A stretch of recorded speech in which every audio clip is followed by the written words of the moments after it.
Something like this. Hit it. The Roger Report live morning show, weekdays at 9 a.m. Say y'all, I was on Roger's panel a few times and I couldn't take it. The heat. I got out the kitchen. It was hot. I was sweating. I had to get out. He's Roger, and he's right. Check this out.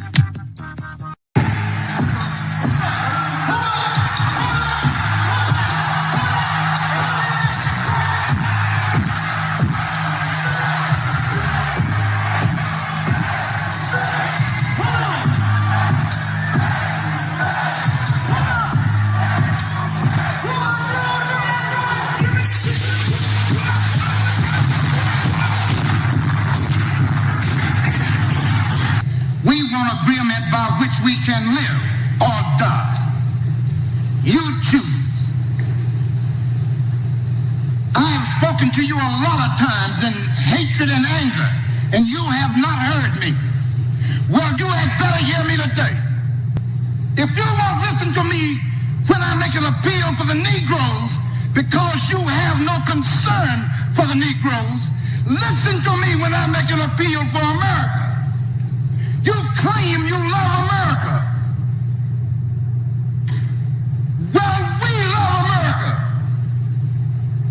But you are driving us back and you are making a Samson out of us, and we are going to pull down the pillars. And then you think we have no right to ask for something? Is it too much to ask you to grant us human dignity? Should we be put down and shot to death for this request? If so, you can aim your guns. What the hell do you think we care about dying if you're going to deny us the right to live?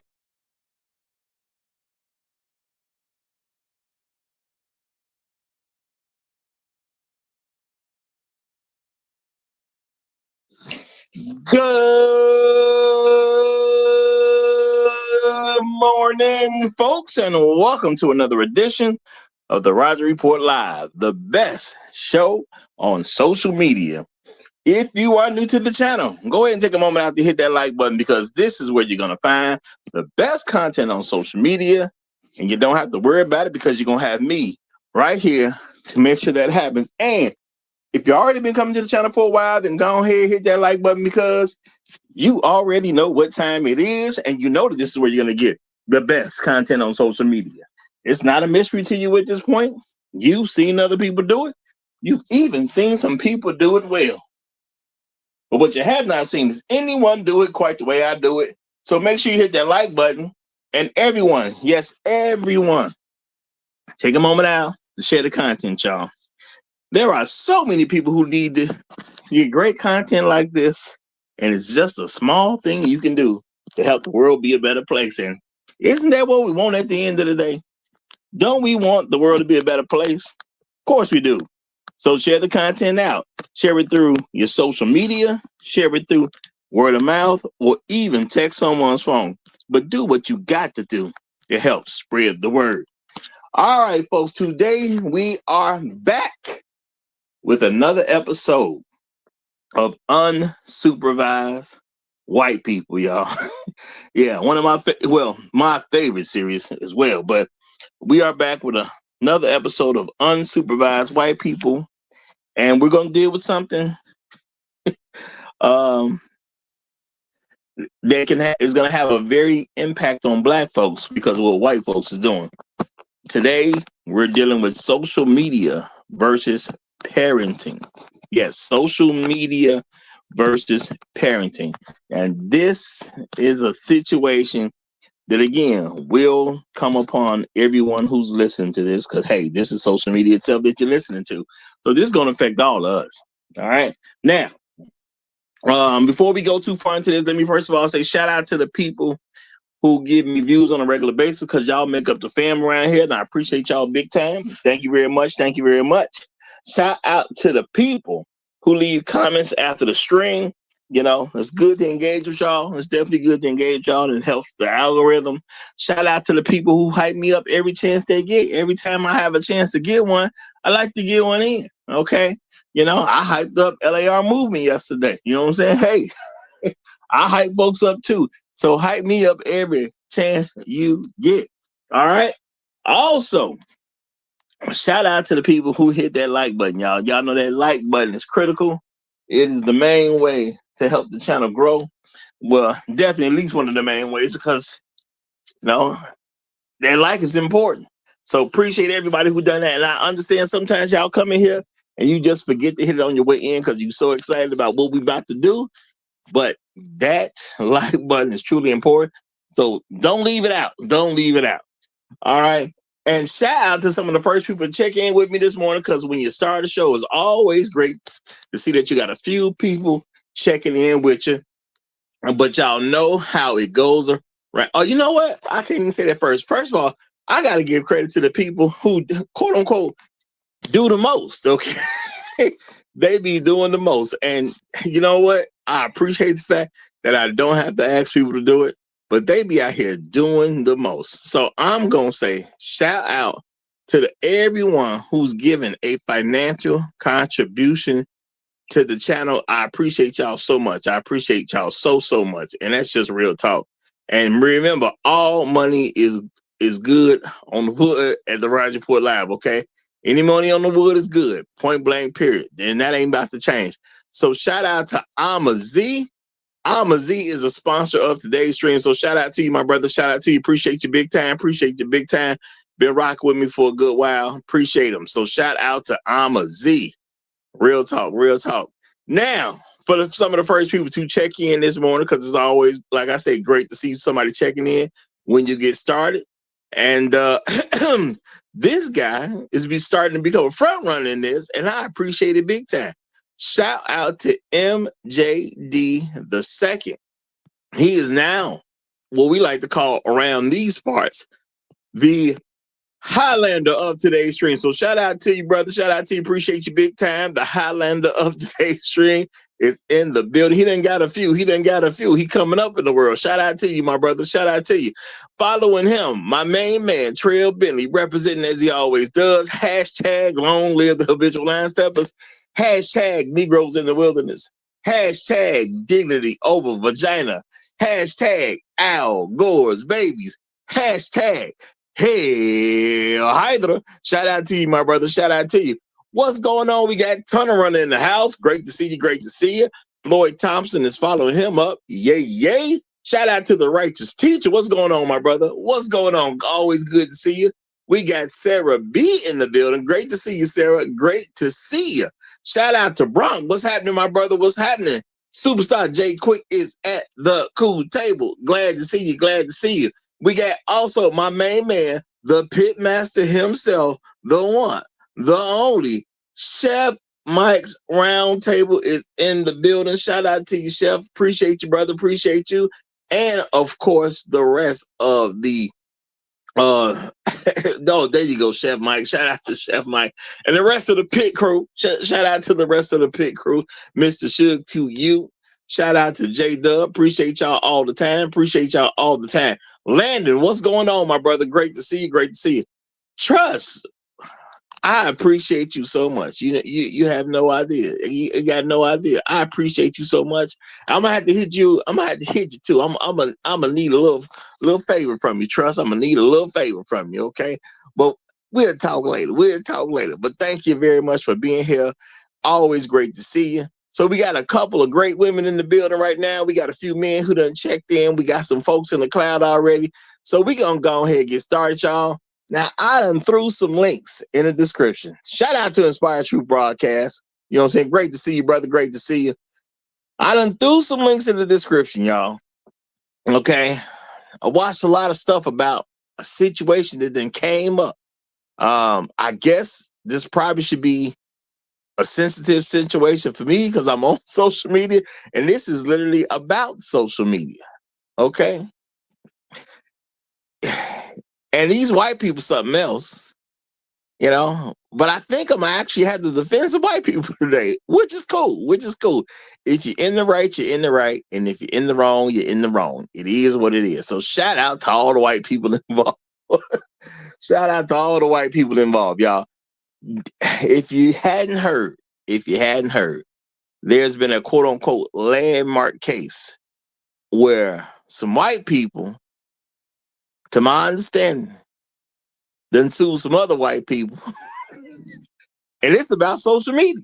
Okay? It's about social media. Supposedly, a young white girl, okay, which they haven't given her real name, so I'm assuming she's a white girl. Okay, they just gave some initials, but they didn't give her real name because she was a child at the time. They say she's 20 years old now, so I don't know why they didn't give it a name, because she's supposedly 20 years old right now. You know, yeah, it may have started when she was a child, but you 20. You're not a child now. Well, what's the issue? Now, they are using some of what she is saying to hit the social media companies. The main two involved is a company called Meta, which to my understanding is also also owned by Mark Zuckerberg. You know, Mark Zuckerberg is the one who got the credit for bringing us Facebook. Okay, he's been kind of famous ever since Facebook really took off. So it's that company and YouTube. Okay, so they done ruled in the white woman's favor, y'all. They have ruled in the white woman's favor. Okay, they've ruled in that white woman's favor. It was something about her being addicted to Instagram, which falls under Meta. Stuff done, you know, they done had their court cases. The white woman, who was a girl at the time, claimed she became addicted to social media. I thought that was interesting, y'all. I thought that was interesting. The white woman claimed she was addicted to social media. Now, I'm going to say this. As all the stuff I checked out, I never heard anyone confirm, a doctor of any sort agreed with her that she was addicted to social media. Now, her claim was, I believe she said she got exposed to social media, some social media like 6 years old, or something else at like 9 years old, and she became addicted. She became addicted. You know? Now I get it. When women start having issues, they'll sometimes make other folks have issues. And when children start having issues, they'll make other folks start having issues. So now you got a case of both of them. In this particular case, you have a white woman as a child, and now you got a white woman as a 20-year-old. So now you got a white woman as an adult. So they kind of spun them in the same thing. And I guess people were made to take issue with things. So they sued. From what I heard, it was a super big number. I heard they was trying to sue for like at least $1 billion. Okay, at least $1 billion. And you know, big companies like a YouTube or Meta, okay, they make billions of dollars. They sitting on plenty of money. Okay, we know they sitting on plenty of money. So now the thing is, should they have to pay this woman? Now, she started as a kid. No, people have a natural thing to, quote unquote, protect kids. At least that's what they say publicly. At least that's what they say publicly. Okay? They claim they want to protect the children. Now, how true that is, hard to tell. Well, I know people making the claim, though, they want to protect children. Now, I'm a person, I'm cool with protecting children. All right? But I'm going to say this case, as I was hearing all the different angles about this case and about social media actually losing. And when I say social media, y'all, it was YouTube and it was Meta. Okay, those are the two social media companies that actually went to trial. It was some other folks involved, but they just cashed out. Okay, they said they're going to do a settlement. We don't even want to go to trial. We're going to cash out. Now, I don't know if that was the best idea for the company if you're looking at it from a purely financial standpoint, because maybe they cashed out for far more, because if she was suing for $1 billion and them other folks cashed out, you know what I'm saying, which I don't know what the numbers are that they cashed out at. So maybe they gave her a little more, but then they could have gave her a little less. Now, at this point, to my understanding, she got to she stands to get at least $6 million outside of folks cashing out. Okay, that's outside of folks cashing out. So she set up. She good. She done mess around and got generational wealth. You know, because she a white woman, y'all. The white woman that mess around and got generational wealth for using the product the way the product's supposed to be used. Now that sounds crazy to me. Okay. Cause I understand, people say, they want companies, people want the government to protect the citizens from certain things. I totally get that. And that is a government's job. But then there's also parents who's supposed to run their own house. Now, I'm thinking, should I get paid out if I have a child that quote unquote became addicted to social media? See, I'm thinking, whose fault is this? Whose fault is this? My child. I run my child. Okay. I've stressed this before in the past, and I know a lot of people that may not have seen the content because, unfortunately, I've lost a few channels. Social media should need to learn to rock with me. That's what they need to do. I've lost a few channels over time, and that's all right. I ain't tripping. They do what they want with their stuff. I ain't even tripping about it. Okay. But I have said time and time again, you the parent, a child is your property. See, in America, until you reach 18, you're not totally autonomous. You're not really considered an autonomous person yourself. You don't have rights to yourself. And everything starts with property, y'all. That's how you figure out who's supposed to get what, because everything's a property issue. I know a lot of people ain't really noticed that or figured that out yet, but everything's a property issue. A child is your property if you're the parents. So if your property is using social media, that's because of your regulation to your property, which could be that child. Because that child ain't 18 years old, so the child is not autonomous yet. The child is literally a piece of property being guided by its property owners, which would usually be parents. The parents would be the property owners. So now I'm looking at this realistically now. If I have a child and my child gets addicted to social media, under my rule, whose fault is that? Now, some people may say, well, Roger, wouldn't that make you siding with the big companies? No. I side with the truth. I don't really concern myself with who got the truth on their side. I side with the truth. I do understand companies want to make money. That's the main reason people go into business, to make money. So now I'm also going to look at this as, okay, well, what if I want to make money? What if I want to make money and I want to start a business and it becomes this mega conglomerate and whatnot? I got a company making billions of dollars per year. Do I believe someone should be able to just simply take money from me because I exist? Now, see, fundamentally, no, I don't agree with that. If I ain't agreed about that in other areas, I can't agree about it in this. I don't believe fundamentally you should be able to take money from me simply because I exist. Okay? I understand paying taxes. That's something for the general welfare of the people. But a random person taking money from me simply because I exist, because I become successful, you should be able to take money from me. I ain't never agreed with that. Okay? I ain't never agreed with that.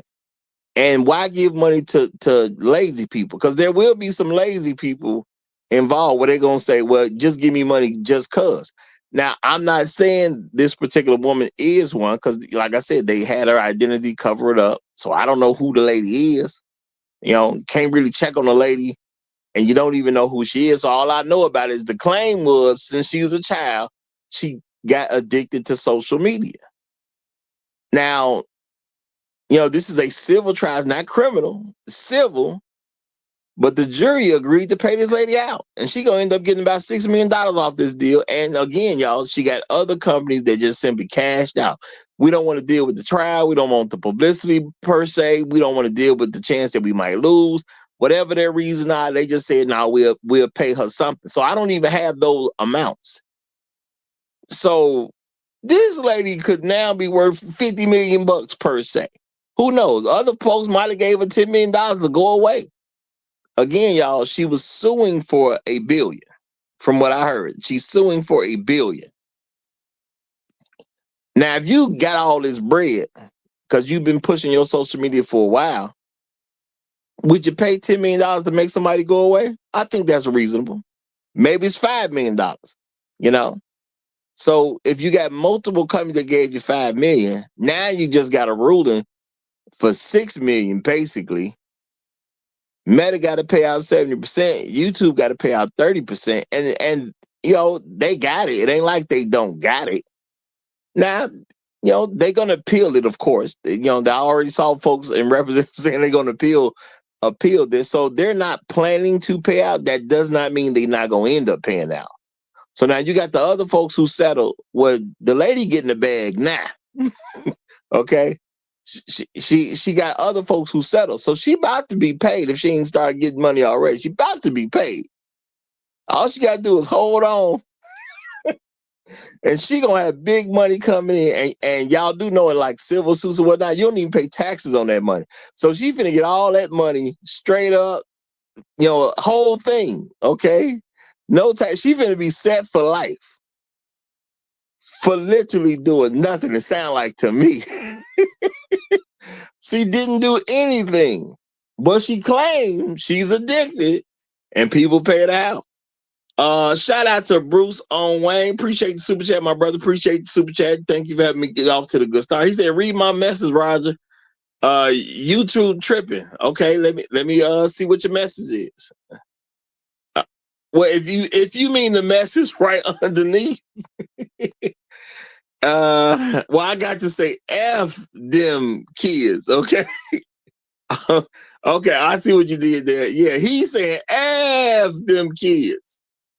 An interesting response. But I will say this. I'm not looking at it from an F them kids perspective. What I'm looking at it is who's responsible for the child's well-being. All right? Who's responsible for the child's well-being? Last time I checked, that's a parent. A child is property of a parent. Parent makes decisions about what the child can or can't do. Now, when you hear a now grown woman make a claim that she became addicted to social media because she got involved in, I believe it was Instagram first at 6 years old. Okay. And the rest of them at 9 years old when she started getting involved with these other companies. 6 and 9. My first exposure to social media was me as a 6-year-old. Now, I'm going to say this, y'all. I'm not going to say it ain't true. She could have got exposed to social media as a 6-year-old. Maybe she was one of those really, really smart kids and she just knew how to surf the web or whatever. So maybe she did get involved with social media at 6 years old. Okay. Now, 6 years old, I remember that's that kindergarten at 5, first grade at 6, I think, something like that. But maybe she was on Instagram, okay, surfing it up. Okay. Maybe she was doing her thing, you know? And supposedly, she has conditions that she believes comes from her social media use. They said something about dysmorphia, which is like the you don't see your body right and you want to do things to your body to help it be okay, but it's really not okay. It pushes you to destroy your own body because you don't feel right about your body. Now, I'm not going to say social media can't do something like that, but, whose responsibility is this? Y'all, I don't know if y'all know, But social media got an amazing feature. Okay, there's an amazing feature on social media. Come on, all of them, y'all. All of them. You can simply turn it off. You can simply turn it off. Now, me not having children, you know, I'm not gonna be persuaded, I guess, by if it was my child, what would the effects of my child be? Because I've said before, my child wouldn't even be involved in social media. It's that simple at the end of the day. And I'm gonna tell you what I did, because y'all see I left some interesting links in there. I left some links so y'all can kind of get an idea of the person who says that social media has caused this problem for her. Now, keep in mind, y'all, there's no clinical folks who diagnosed her. Okay. I'm not saying she's wrong just because she's not a clinical professional, as far as we know. And maybe she did have some problem because of social media. I didn't grow up with social media. It is what it is. Okay. Social media, took off in like 2014. I didn't grow up with social media. A lot of you folks listening today did not grow up with social media. So what is the negative effects of people having some social media? I believe some kids done got in trouble because they've been on social media when they wasn't supposed to. Maybe some kids got some whoopings, okay? Maybe some smaller children got spanked. Maybe some children got grounded. It might be some children that got put on timeout, all because of social media. All right? But you a parent, don't you run your kid? Now, I'm not going to sit here and act like kids don't do bad things. Because, of course, children are going to do bad things. What child grew up and never, ever, ever disobeyed their parent? I ain't never met somebody like that. You ain't never disobeyed your parent? No, see, I don't buy into that either. Okay? I do not buy into that either. All right? So now this is the thing.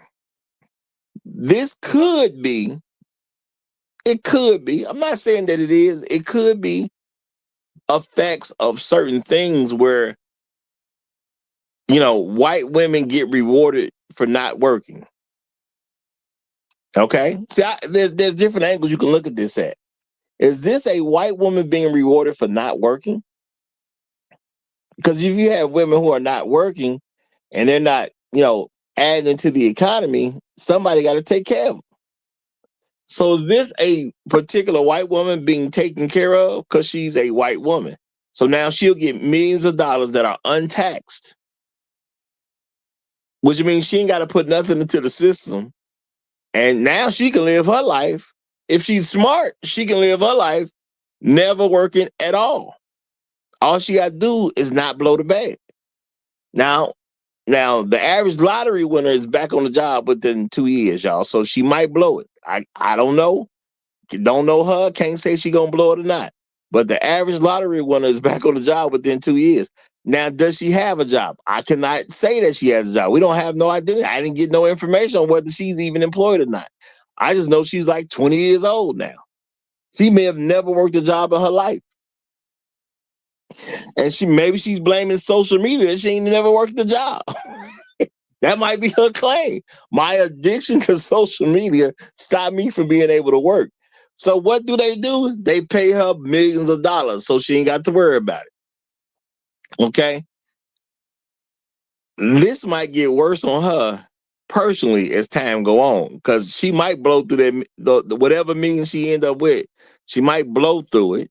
Now, there's a possibility that down the road, all appeal options would be exhausted, and then she get another $6 million. That's a possibility. She might get a second win. Now, if you get a second win, well, you get some big money. Maybe you treat it a little bit different than your first win. So she might blow off the money that she got in the settlement, but then she may do better with the money she will eventually get once the appeal process has been exhausted, and if she's able to hold on.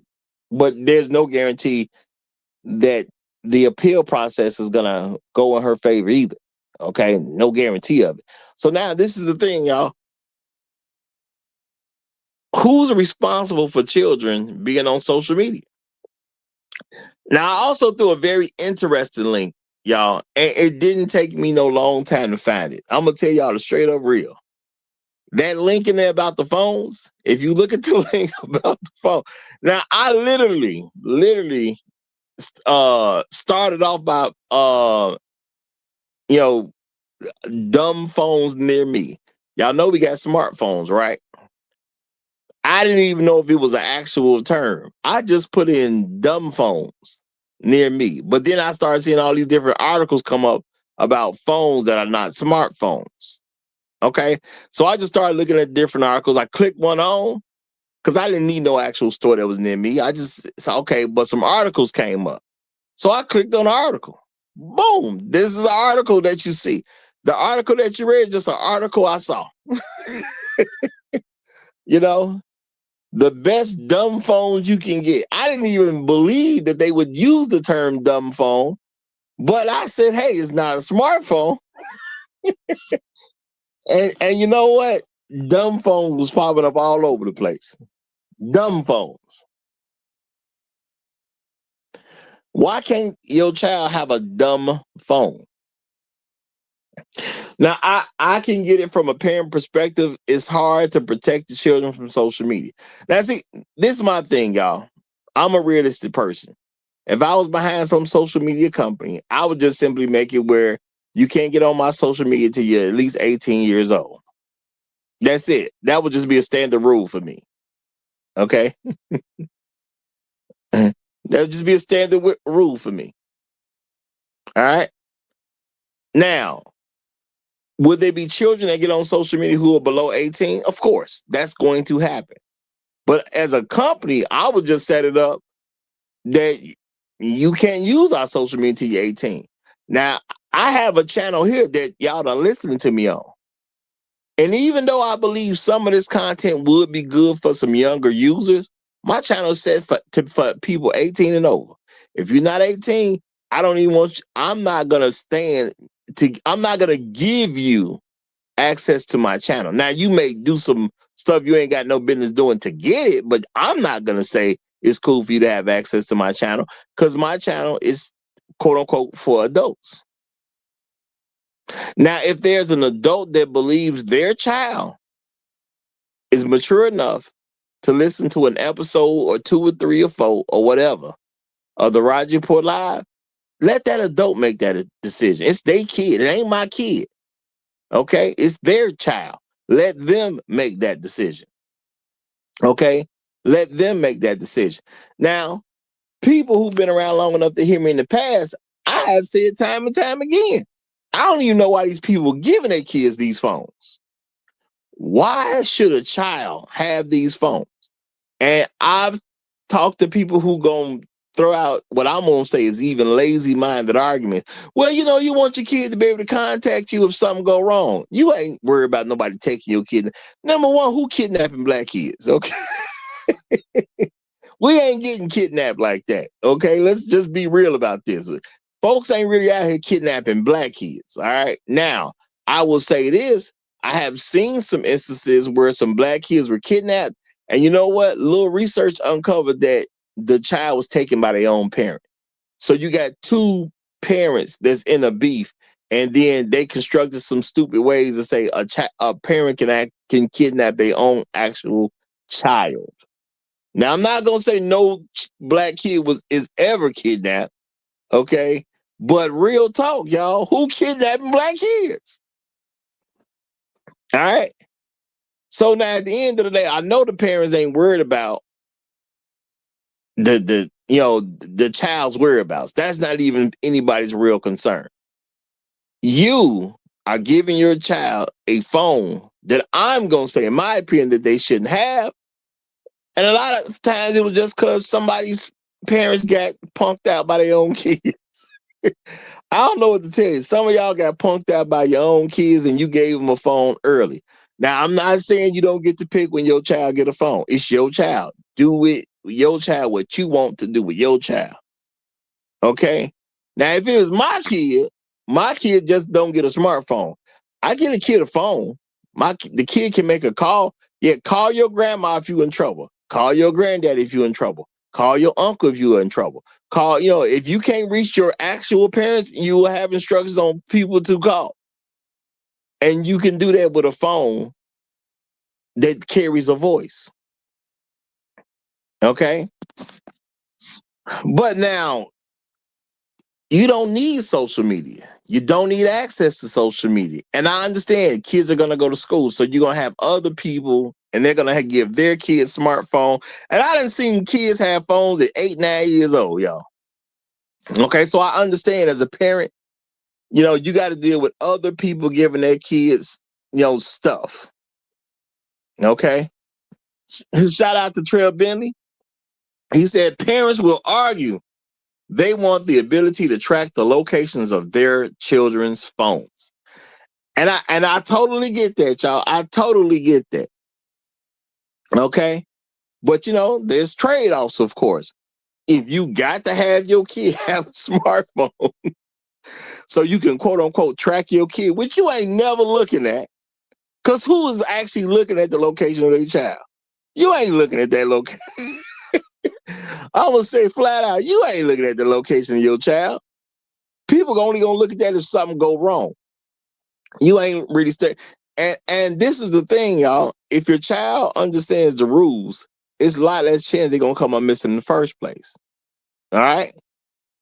Now, children do try things when they're young, but the older you get, the more you have a better assessment of what I can even try to get away with.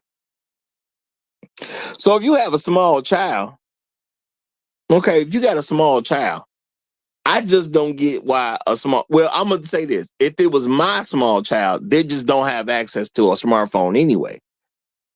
How would I do my own kids? Once you're 18, you can get you a smartphone. Now, some people may say, well, Roger, they get a job. You ain't going to let them buy a smartphone? You can spend your money on a smartphone if you want. That's on you. It's your money. I'm not finna tell you, as a working young man or a working young woman that you can't save up your money and buy a smartphone. You can't use it in my house, and you can't keep possession of it in my house. So yeah, as soon as I find out you have a smartphone, I'm taking it. Man, you gonna do that to a 16-year-old or a 17-year-old? Yeah, it's called my house. That's what it's called, my house. If you want to make your own rules, you can do exactly what I was told to do. And it seemed to work out well for me. See, I remember being a kid, okay? I remember lessons that were taught to me when I was a minor. And when I was a minor, I was told time and time again, I could do what I want in my own house. My parents didn't have no issue telling me that. You can do whatever you want in your own house. But while you live with me, these are the rules you're going to go by. I don't have no problem with that, okay? Shout out to Floyd Thompson. Appreciate you, brother. Appreciate you. He says, hashtag call your daddy tax. Hashtag long live the habitual line steppers. Hashtag keep them black organs. And you know what? I'm with you there. And I do understand there will be some people who are concerned with some unsolicited organ donations or some unapproved organ donations. Well, you know what? We all got to come up with something. Okay? You got to have a system of some kind. If I can make it to school with my brothers and sisters and we can make it home, I think people have things that they can do. There's options that they can explore. We didn't need phones, so it's hard to tell me that a child nowadays need phone because I didn't need one. I grew up, I became an adult, I was 18 years old, and I had yet to own a phone. So I made it. Okay? I made it. All right? Do I expect other children not to be as, comparable as me? Not for real. If I can make it, they can make it. It's that simple at the end of the day. Now, again, it's your kid. Do what you want with your kid. I'm not going to tell you not to do what you want with your kid. It's yours. It is what it is. All right? But how you treat your kid is your business, okay? Now, shout out to Afro Merchant. I appreciate you, brother, for the super chat. Appreciate you as well.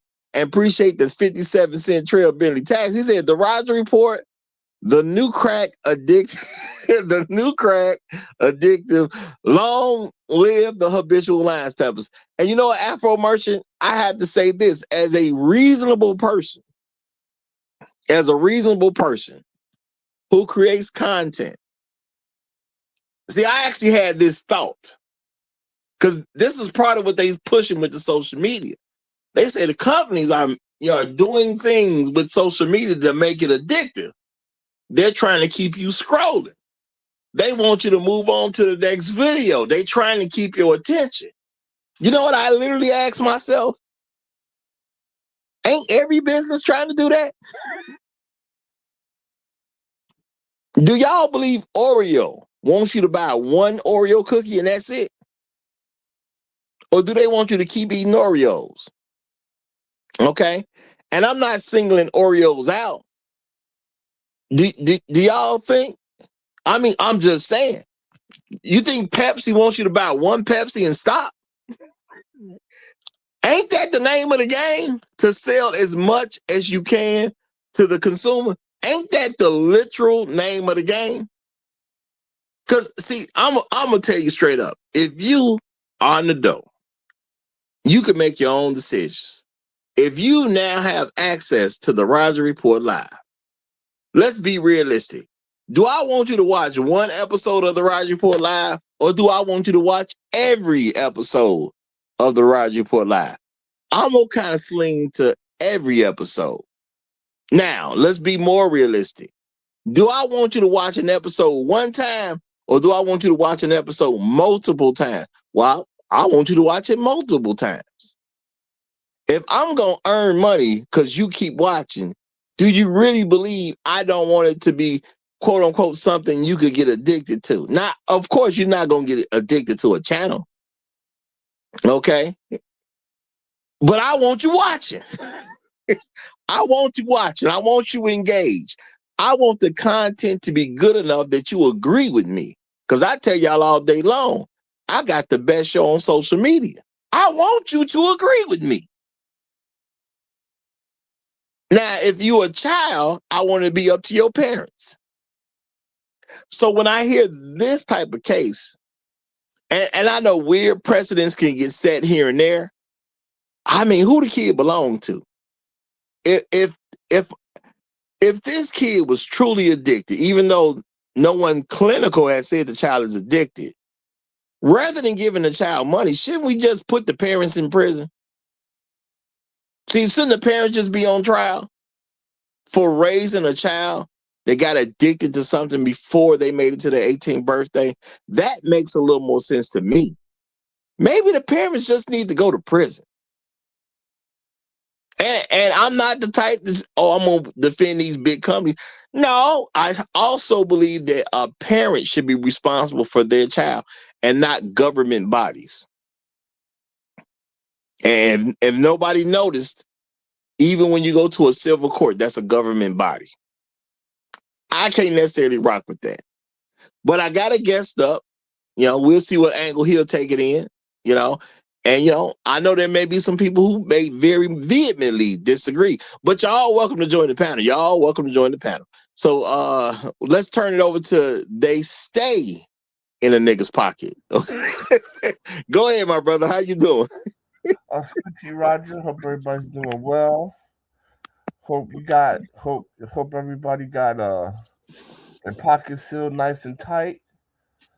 Shout out to the chat, because when I look to my left, I see a man in his 80s getting sued for $60 million.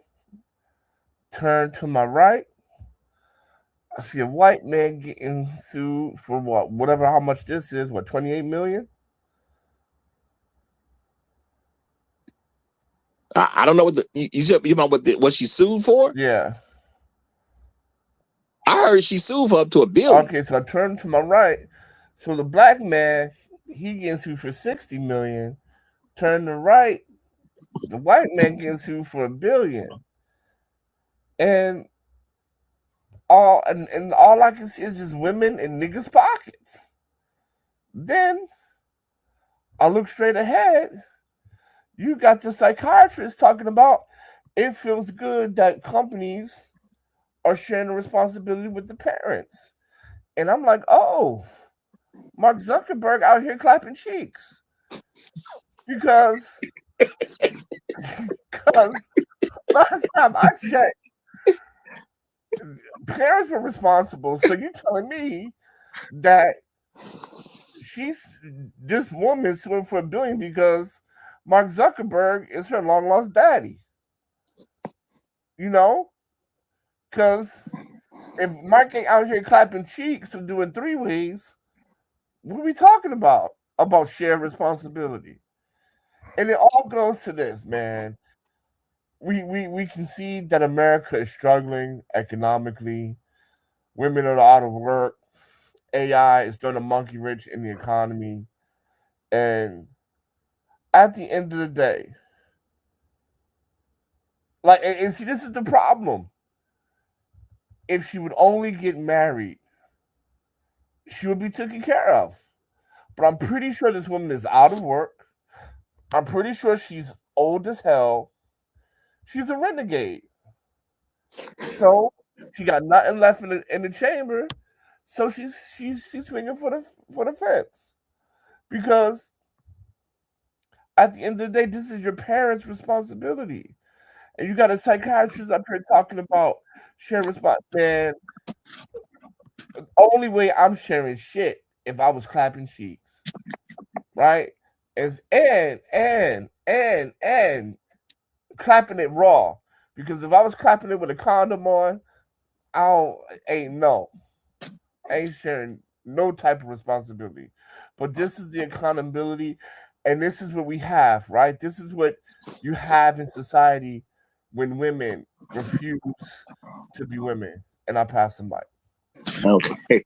Now I'm gonna throw a slight correction in there. They said the woman is 20 at this point, but they're still protecting her identity, which doesn't even make sense to me because she's not a child anymore. So why are they protecting her identity?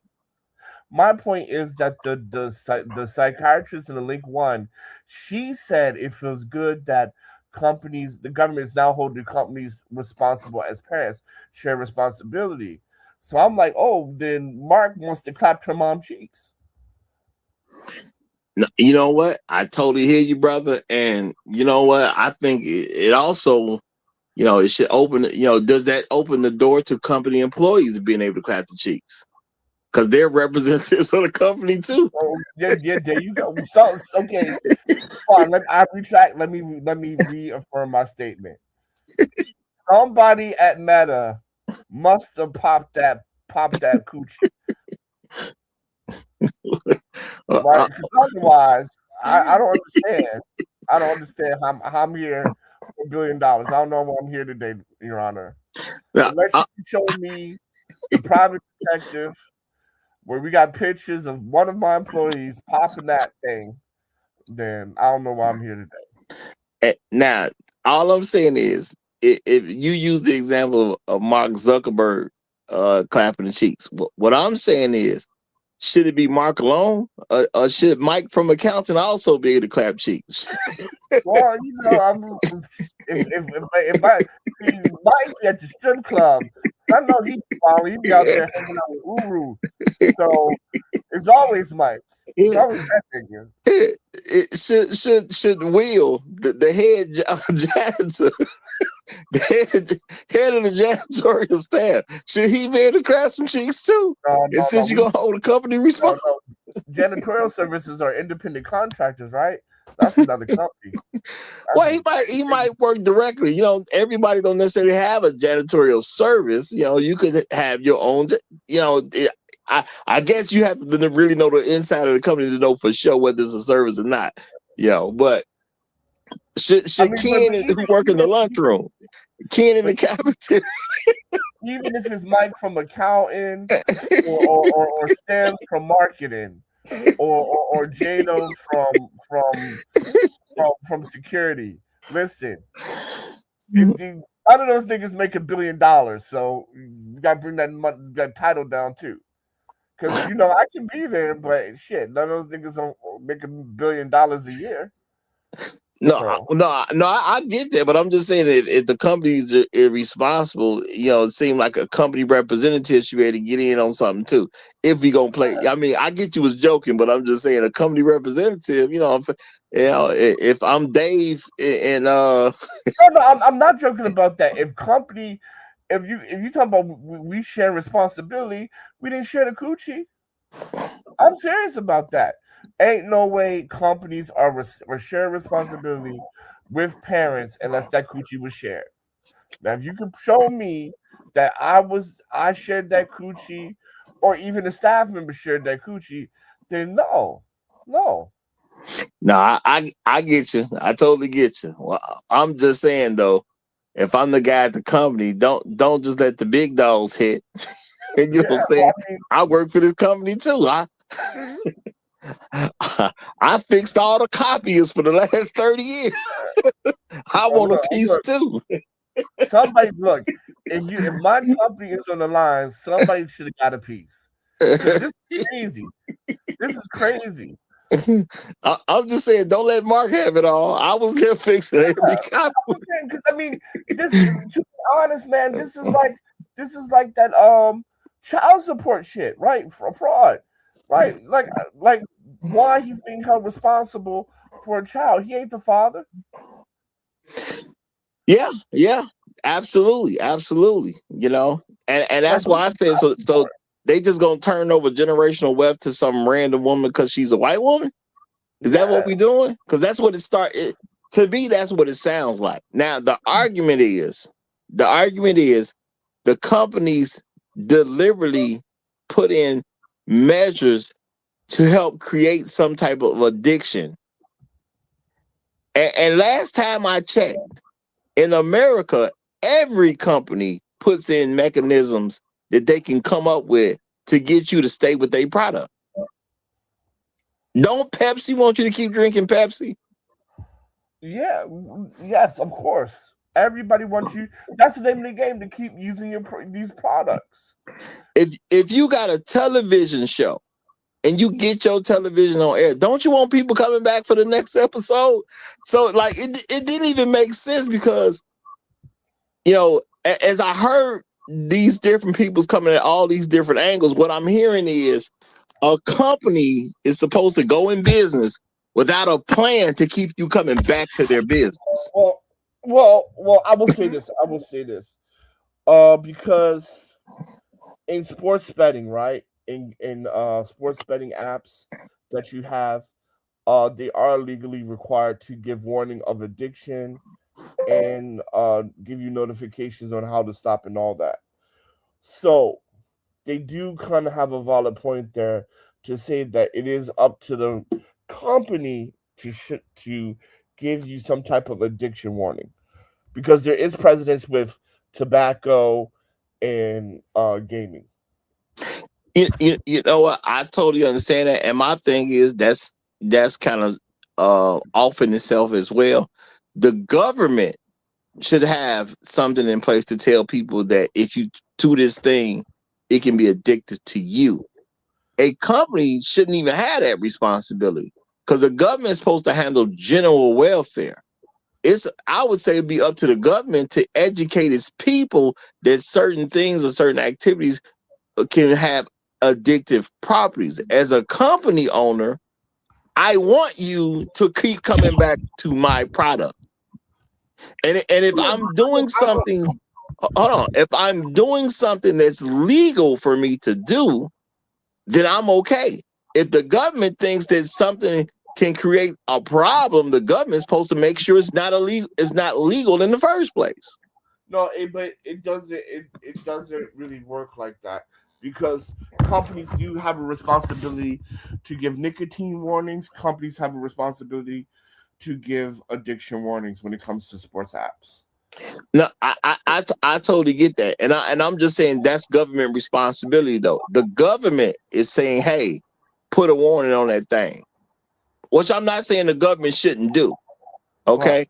But it is a government responsibility. Well, I mean, yeah. Like so, it's because this is the thing, right?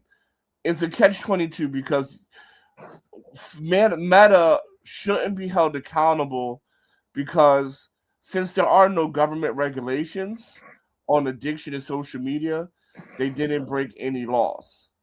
But however, if she can prove addiction, then there is then you know what I mean? Then it is then this is what is it? A Federal Trade Commission problem where if it's addiction under the Federal Trade Commission law, you can get in trouble for deceptive business practices. So if she can prove deceptive business practice that causes addiction, then there's already government laws that abide by that under the FTC. But see, the issue from all the information I was getting, she's self-diagnosed. Well, I mean, but that's why that's the whole point of the hearing, right? Is to see whether Meta is using deceptive practices. No one clinical has stated she's addicted. She's just a person who diagnosed herself. But I don't think whether or not she proves addiction wins the case. I think she needs to prove that Meta uses deceptive practices to keep people addicted to win the case. What they determined is they use practices to keep people engaged with their product. Right. That is the same thing every company does. No, that's not true. No, hold on, because you say you said deceptive practices. So they're not using deceptive practices. Well, we don't know that, right? We don't know that. All she says right now is that they're using practices to keep people engaged in Meta. Now, are those practices deceptive or non-deceptive? That's up to a judge to decide, right? Or that's up to the investigation to prove that. But all is said right now is that she self-diagnosed herself as being addicted, and it is stated that they were using measures to keep people engaged. Now, whether those measures were legit or non-legit, we don't know because that's not stated. What I'm saying is there's nothing non-legit. If you want to keep scrolling because somebody serves up minute-long videos, you scroll to the next video. They didn't make you. It's a minute-long video.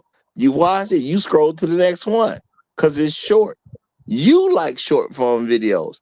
That ain't got nothing to do with the company. The company simply allows you to see a short-form video. And I'm just using the short-form video as an example. Because every time I make a Roger Report Live, I want folks for the whole thing. If I do overtime, I want you to watch the whole thing. If I do up to 5 hours, I want you to watch the whole 5 hours. What am I doing? I'm trying to put out the best content I can to get you to want to come back for more or to get you to stay engaged. That's business. No, well, I mean, yeah, but the point is that, of course, that's business, but it's up to the law of the land to decide whether the manner and how you conduct that business is deceptive or non-deceptive, because that's the role of the FTC is to investigate whether or not a company are using deceptive practices, right? And so right now, like, the court hasn't decided whether how you did it is deceptive or not. Yeah, and I totally get that. But out of everything I saw, there's no speak of deceptive practices. Well, I mean, none. It's not over yet, though, right? It's not over. No, the case over with. It's been ruled in her favor. She's standing to get $6 million if she gets past the appeal process. She's fit to get how much? $6 million outside of the people who settled. So, but where was the court file? I mean, what was the court filing? Because the links you said they didn't say. like with the court final ruling? I believe it was California, and there was some stuff there was because it was two places because New Mexico, I believe it was in California, and New Mexico was brought up too. So I know they're talking about some stuff that was happening in New Mexico, and then there's other cases in the background that, of course, are gonna come into play soon because they got a ruling on this particular case. So yeah, I'm pretty sure somebody gonna file something in all 50 states. That's probably what's about to happen. But the thing about it is just that, like, from the link, I don't know why. I mean, I don't know why she was awarded it. Like, was because I don't know why she was awarded. So I guess if somebody can find that. But I mean, at the end of the day, like, it's what I'm saying is this: if she won because her team can prove that it was deceptive business practices that caused her to keep scrolling and causing her to be interacting, that is precedent because the FTC has rules in place for that. Now, if it was rules for something else, then okay, you have a point. But I mean, we have to see what the court or the judge's summary was. But I out of all the different things I looked up, the issue was that they created a business model to keep you engaged. Yeah, but I mean, but that's every company does that. But I mean, but that's why gambling books also got sued for that, right? Keeping you constantly engaged, right? Because that's considered deceptive practices. They got sued. They got sued by the FTC for that also. But the thing is, things have changed because of things that have addictive properties. You know, there's literally a physical addiction that can be proven. No, but you're talking from an FDA point of view. I'm talking from a business practices, right? So if we're talking like addictive substances and stuff like that, yeah, sure, you're right. But I'm talking in context of business practices under the Federal Trade Commission, which is different. Which, to my understanding, they have yet to release any information that they did anything that's against the FTC. Well, I mean, that's why I said we need to see the summary, right? The judge's summary. Yeah. Now, shout out to Floyd Thompson. He said, Roger, isn't that AI? I mean, bro, at the end of the day, every company wants you to stay engaged with them. That's the name of the game. If I make orange soda, I don't want you drinking any orange soda. I want you drinking my orange soda. It's that simple. Okay. If you buy a new pair of jeans, I don't want you to buy any pair of jeans. I want you to buy my jeans. That's what I want because every company is trying to keep you engaged. Okay. That is literally the name of the game in business. That's why, to me, as I listen to all these different things, this don't even make sense because a company is trying to keep you engaged, which is what you do in business. And at the end of the day, if this is about some child watching too much social media, then a parent's supposed to regulate that. It's that simple at the end of the day to me. But I'm going to hold fast because we got Tunnel Runner that done came up. And I'm going to see what Tunnel Runner got to say about this. Go ahead, Tunnel Runner. How you doing, brother?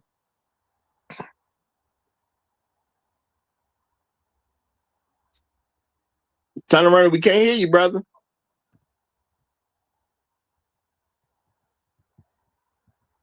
Now, I saw you go on mute. And now I hear you. I see you come out of mute. Yeah, brother, but we can't hear you. You may want to reset your phone. I'm going to always encourage y'all. Reset your phone before you come up so you won't run into problems like this. I try to reset my phone right before I start the show. Because a lot of times I'm using the phone. I'm somewhat on the go sometimes. Sometimes I'm stationary, but I'm going to try to reset that phone before I get on. Okay? Here's the situation, right? So I checked this out a little bit because actually the Federal Trade Commission already fined Meta $5 billion back in 2020, and they have a current ongoing investigation right now with Meta as well. So here's the situation. Meta platform can be characterized as using addictive and compulsive design features, and the FTC has treated manipulative interface design as misleading users controls as potential unfair or deceptive practices. So there you go. It's considered. So that's why she won. No, no, no, no. Now this is the thing. You know, they comply with the stuff that they've been told to comply with. And the thing is, a lot of suits that they have dealt with in the past dealt what the big companies were doing was saying, look, we're not making the content. People are making the content. We're just making it available for folks to see their content. Which is different than how we push the content. They are saying that because we try to make a system where you're going to engage with the next video is now the reason that she won this particular case. Now, and what I'm saying is making a system to get you to engage in the next video is not deceptive at all. But the Federal Trade Commission disagrees with you because they've already reported that the manipulative interface design and misleading user controls as potential as unfair, deceptive practices combined with compulsive design and misleading privacy and parental control representation. So this is a report I'm reading from the FTC from 5 years ago, 2024, 2 years ago. Okay. Now I'm gonna say that that's not necessarily why. Is that about this particular case though? Because in this case, because of that, I can see why she won here. And what I'm gonna say, I still can't see why she won because at the end of the day, now I do understand a company is gonna push their product. That's just what a company gonna do. If you're not allowed to push a product, you're also saying a person's not allowed to be in business and be successful. So that's now you're going into picking winners and losers again. Okay. Now, as a man, I'm going to stand with the side of me being able to go in business and push my product. Now, the thing is, who can I push my product to? If we're saying that my product is not good and you don't have a right to my product until you are an adult that can make its own decisions, I can totally understand my product not being available to anyone under the age of 18. I ain't got no issue with that at all. But then that needs to be the law. Okay, you got to make a rule to say this don't go. I mean, they made rules. You cannot smoke cigarettes until you're 18 because it has addictive properties. Now, my thing is social media, you can treat the exact same way. And your child does not have to own a smartphone. It just don't have to own a smartphone. At the end of the day, there's phones you can buy without all that extra stuff so you can engage in social media. And it's your responsibility to raise your children. And anything that goes into the government raising your children, I ain't going to be cool with because that's saying the kids don't belong to you. They belong to the government. Yeah, but I mean, you pay taxes. So since you pay taxes, the state does have some responsibility to the welfare of society. And I disagree that even as a business owner, I disagree. You can do whatever you want to lead people to buy, use, or engage in your product. That's not good business. Yeah, and I'm gonna say I do understand welfare, but the welfare is supposed to be general welfare of the society. And I can understand a child not being able to access something from a societal standpoint. But if you're not going to take the step in saying a child cannot access this stuff, then it don't make no sense to penalize me for doing something that's legal for me to do. But see, that's the point. You keep saying it's legal when you're not using, well, according to what the FTC, according to what the Federal Trade Commission found, you're not doing things on the up and up. See, that's where the disconnect is. Well, I mean, it's social media. And I say I've dealt with this myself. as putting stuff on a social media like a YouTube who happen to be involved because they got to pay out 30% of the payout. YouTube say you don't mislead people about what your videos are about. You put a title that's about the subject matter of your video. Right. That to me, that sounds like on the up and up. I'm saying I gotta be real about it. That sounds like being on the up and up. But again, right? I mean, they labeled out. You talked about the interface, the way the app is designed to keep your focus and attention grabbing for long amounts of copious amount of times, right? I mean, they are being specific about what they classify as deceptive. But my thing is trying to keep somebody engaged is not a deception. That's just a thing companies do. Depends on it depends on the method, Roger. That's the point, right? Like, say for example, okay, you sell cake, I sell cake, okay? And when I mean cake, I mean ass, right? You sell ass, I sell ass, right? Now, when niggas come to you, right, you put a little bit of ecstasy inside their honey pot, right? I don't. I sell my shit raw, right? Now, that cocaine that goes inside their penis when they're hitting it raw gives you an extra advantage, right? I can totally understand where you're coming from on that. That's deceptive, right? So how you're attracted and how I'm attracted is different. But we're trying to, I'm out here doing social media, the best piece of booty you can get or the best piece of cake you can get. You out here putting cocaine and ecstasy, so we both push it, but you push it in a dirty way. I totally get that. And that's why I'm saying that, the thing is, you got somebody watching videos. You supposed to be able to control when you start watching videos and when you stop. If you're not going to do that, I can't blame somebody else other than your parent if you're still a minor. Now, if the videos are being labeled for what they actually are, which I believe is a good rule to do, and I've had to address that rule myself personally, so we're not quote unquote misleading people. To me, that sounds good. That's on the up and up. I'm doing my part. I'm not trying to fool you into watching something. But at the end of the day, you got to decide to stop watching. If you miss work because you're watching the Roger Report live, that's on you. I ain't tell nobody to miss work. Truth be told, I encourage people to go to work and get some money. You know what I'm saying? But if you're going to say, well, I was addicted to the Roger Report live, so I missed work for the last 2 weeks, and I messed around and got fired, and I'm going to hold him responsible, that sounds like nonsense to me. This was a girl who watched videos. She's been watching them since she was a kid. If she hurt herself because of what she was doing as a child, I think if anything, her parents need to be on trial. Yeah, I agree with that. Well, now let me read this by Bronk real quick. Shout out to Bronk. Appreciate it, my brother. He says, has a firearms manufacturer ever been successfully sued because of a negligent gun owner left their unattended firearm around their children? I'm going to say offhand, I do not believe that has happened.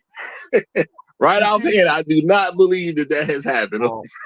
All I'm going to say, if I could respond to this, go ahead. This is just stuff white people say. Charleston Heston said the same thing, man. That's just what white people say. Hey. No, I get you, but at the end of the day, the point is the manufacturer has not been viewed as being responsible for what a gun owner is doing. And I'm going to say, yes, when it comes to content, people manufacture content. They upload the content to a platform. The platform user makes a decision on what content they want to watch.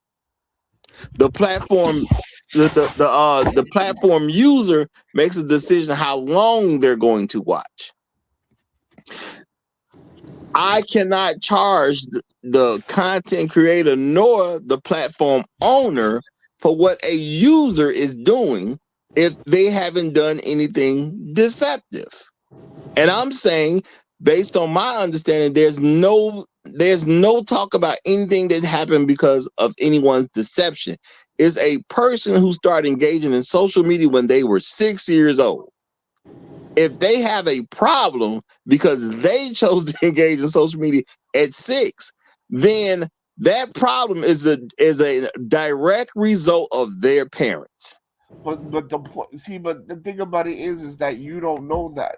You don't know that they proved that there was deceptive practices going on. We don't know. We don't have the summary of the judge, right? That's a lot of hypotheticals. Well, what we do know is that at the end of the day, she was supposedly 6 when all this started. And we also do know she got parents. She got some kind of parent. Somebody was responsible for her. Right, and we do know that YouTube does use deceptive practices according to the Federal Trade Commission. Maybe they were in the past, but they had to change stuff to 2024. Oh, I'm saying they had to change as the rules changed. They had to change. There's still an ongoing investigation right now. Roger, can you hear me? We can hear you right now, but hold on, let me get the super chat in. Shout out to Afro Merchant again. He said, Roger, stop dealing this dope content. Long live habitual high steppers. Hey, shout out to you, brother. I see the play on words right there. And that's what I'm trying to do, man. I'm trying to get the addicts, man. I'm trying to get you to love the Roger Report Live. That's all I'm saying. And I ain't trying to fool nobody into doing it. I want you to love it because it is that dope. That's just real talk. Go ahead, Tunnel Runner. Yeah, Roger. We're trying to start a class action suit against you, me and Gold P, and I'm gonna get some other people. We're about to and find that same judge. We can get paid. So, I'm letting you know now. We're gonna have a class action suit. I think I'm gonna get Black Guru and a couple other people hot sauce on my. No, I'm with Roger, brother. I'm with Roger. I'm gonna say go for what you know. And I got something for you. That's what I'm gonna tell you. Real talk. Go for what you know. I got something for you. We can find that same judge. We'd be okay. Well, I'm gonna say this now. Again, y'all, I get see, once you say it's a child involved, and then the child turns into a white woman, people, and I'm talking about America collectively cares about white women.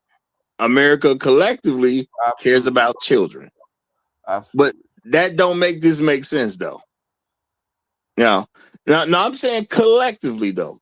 Collectively, we care about white women. That's been proven time and time again in this country. And collectively, we supposedly care about children. Yeah, okay? But I just want to say this before Black Guru hops in. Well, I'm just saying this, right? We know that, social media is addictive. We know from psychological reports how it causes brain rot and things like that on young adults. We know that social media causes social anxiety and social awkwardness.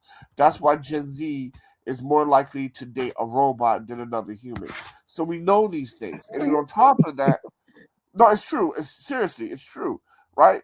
And on top of that, we have the FTC, Federal Trade Commission, talk about how Meta has these deceptive practices as far as recent as 2024, and there's an investigation going on right now. So for me, if I'm adding all this stuff up, I can see how this could happen. And look, man, Black people been getting railroaded. Look, Cosby's getting railroaded right now. So it's only fair that Mark Zuckerberg gets railroaded too.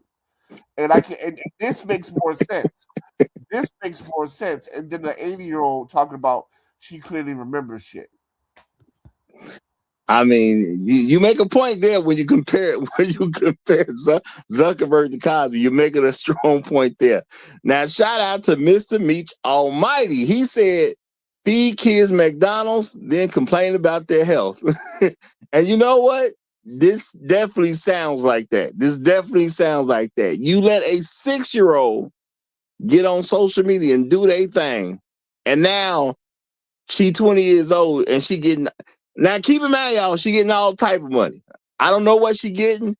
She gonna be able to get $6 million if she can get past these appeals.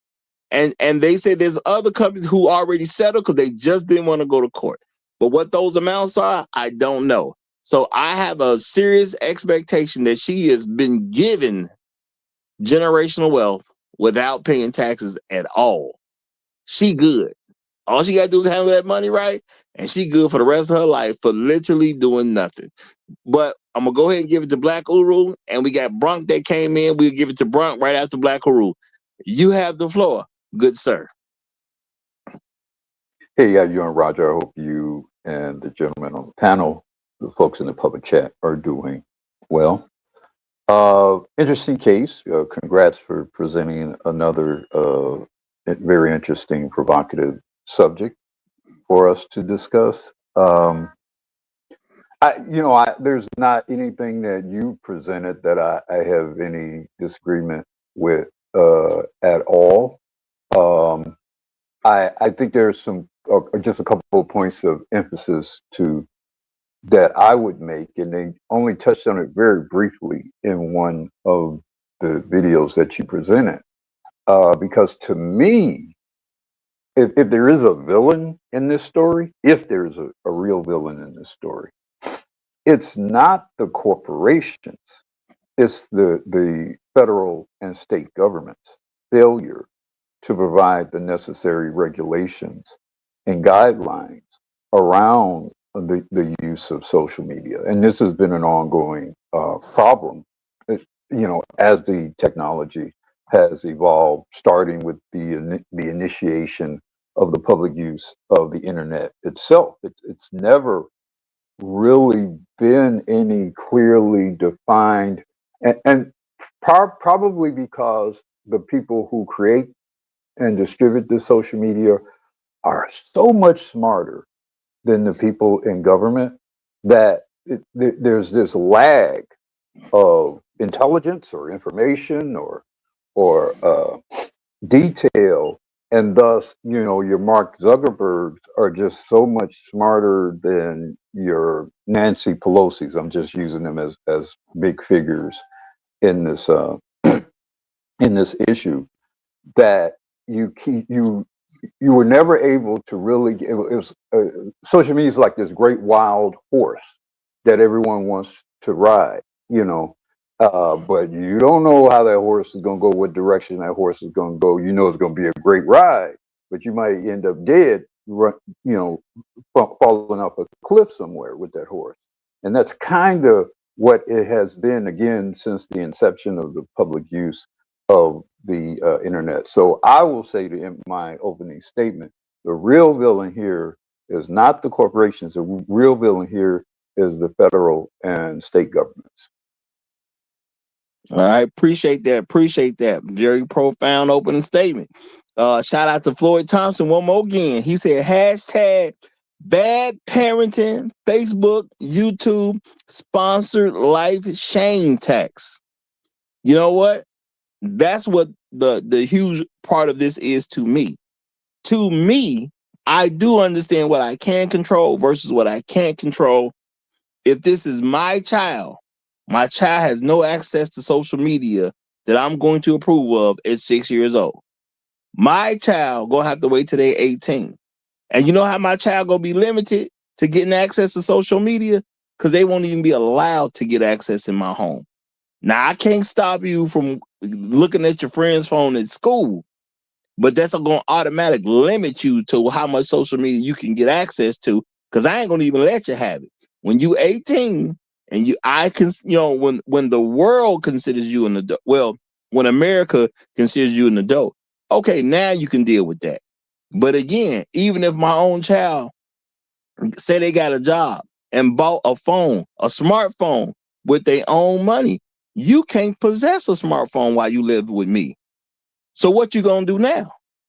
I ain't gonna say you can't buy it, but you can't possess it and live with me at the same time. It is what it is. I guess you just bought you something to use at 18. So you would deny your pre, I guess, 18 child, any sort of cell phone, or would you give them a kid phone, or I mean, what would be your position on just having a phone, period, Because phones pre are a 18? thing, because phones are a thing, I would give my child a phone, quote unquote dumb phone, that they can just make calls and text on, and Okay, that's it. They don't need access okay, to social media. okay, okay. I mean, I guess that's a fair concession, you know. And as someone who went through that experience, uh, I support that position. Our oldest daughter, we kind of had some problems with the early initiation of the of Apple. So I would definitely support that position. Yeah. Yeah. And I'm not saying that because I know other parents have had to make some decisions about that. But as I've told y'all before, I was raised in a way a child does not have an opinion until we want to give the child an opinion. When you are underage, you don't really mean that much to any real decision until somebody says you can mean something to a decision. So I don't even believe in children making rules. Yeah, I mean, but It didn't make sense to me then. I understood it when it was presented to me as a child, and it just don't make sense to me now that children get to make rules. well, I mean, Children just abide by for rules. kids, but for kids, they got the smartwatches, right? Where they can call home and you can call their watch, you know, to contact them. Yeah, Yeah. my thing is a Yeah. kid Look, gonna have if you want to control that, if you want to manage that, there's plenty of technological Yeah, options to do what I guess Roger they can. recommends. Yeah, they So don't. yeah, that's They not an don't. issue. Yeah. Yeah, they don't go on social media. They can just only call and receive calls on their watch from their parents, and that's it. and to me that makes sense. But I'm not gonna tell nobody what to do with your kid. My thing is keep in mind it's your child. So if you give your child too much room and your child, like they saying here, well, suicides have gone up over this. That's your kid. So my thing is I'm gonna do something to make sure my kid okay. But Bronk, go ahead and get in, brother. I want to hear from you. All right, what up, Roger? How What you up, doing, chat? What brother? up, everybody on the panel? Good, good. Look, Um, yeah, I agree with a lot of what you've been saying early on, and just agree with a lot of your stance here. Me, I don't allow my 6 children to have any type of social media, even though I do allow them to have a cell phone. Social media is just something that I'm not ready to put in their hands right now. Um, but a couple of interesting things that stood out to me as we started to talk about the legal framework of all of this is I'm going to do a little bit more digging on this, but I'm curious to know, legally, what did this lady have on Facebook in order to be awarded that? And I'm kind of shocked that she was actually awarded $28 million, and that's why I raised the question about just the firearms manufacturer. Well, you're kind of pushing the envelope when you award people this much money essentially for nothing, and you have to ask yourself those kind of questions. So what do we allow people to get away with? Where does it stop? At what point can someone um at what point can someone do they draw a line at someone just saying that they had a negative effect from something that they used and being able to get that kind of money from a company or organization? I will say this: I think that there could be a case, essentially, for going after people who design specific features inside of these social media apps. Like, for instance, one feature that's in a lot of these social media apps that's very addictive and was actually intentionally modeled after slot machines is the pull down feature, the pull down to refresh feature, and that was created by a gentleman named, I think, Lauren Brichter. So I think there could be a case to be made to kind of go after this, some of the people who had something to do with the designs of certain social media apps, but I don't think that ultimately falls on the CEO of those companies, because at the end of the day, they're just pushing the product. And again, it's our responsibility as parents who have children to manage their and watch their use on these things. See, Now, this is where what's I the disagree. how is it fair to go after the designer of a feature, but not the people who actually distribute and No, make I'm money saying from there's a case. utilizing? I'm saying there could be a case to be made for No, that. There would be a better case to be but made for that how does than what they're making. how does that case work though? Okay, yeah, I well, might have created crack cocaine, but I'm not actually selling it to other people. no, but I see, mean, this that's is I that's there's a difference between creating something and then actually selling and distributing it. Well, from no, here's the angle that you maybe be able to take. Okay, we're missing a so point. that We're missing a that point here, and that's what I said earlier. Like you're ignoring the deceptive and manipulative practices that Meta is using, and that is against the law, gentlemen. And so, if she talks about addiction, which it's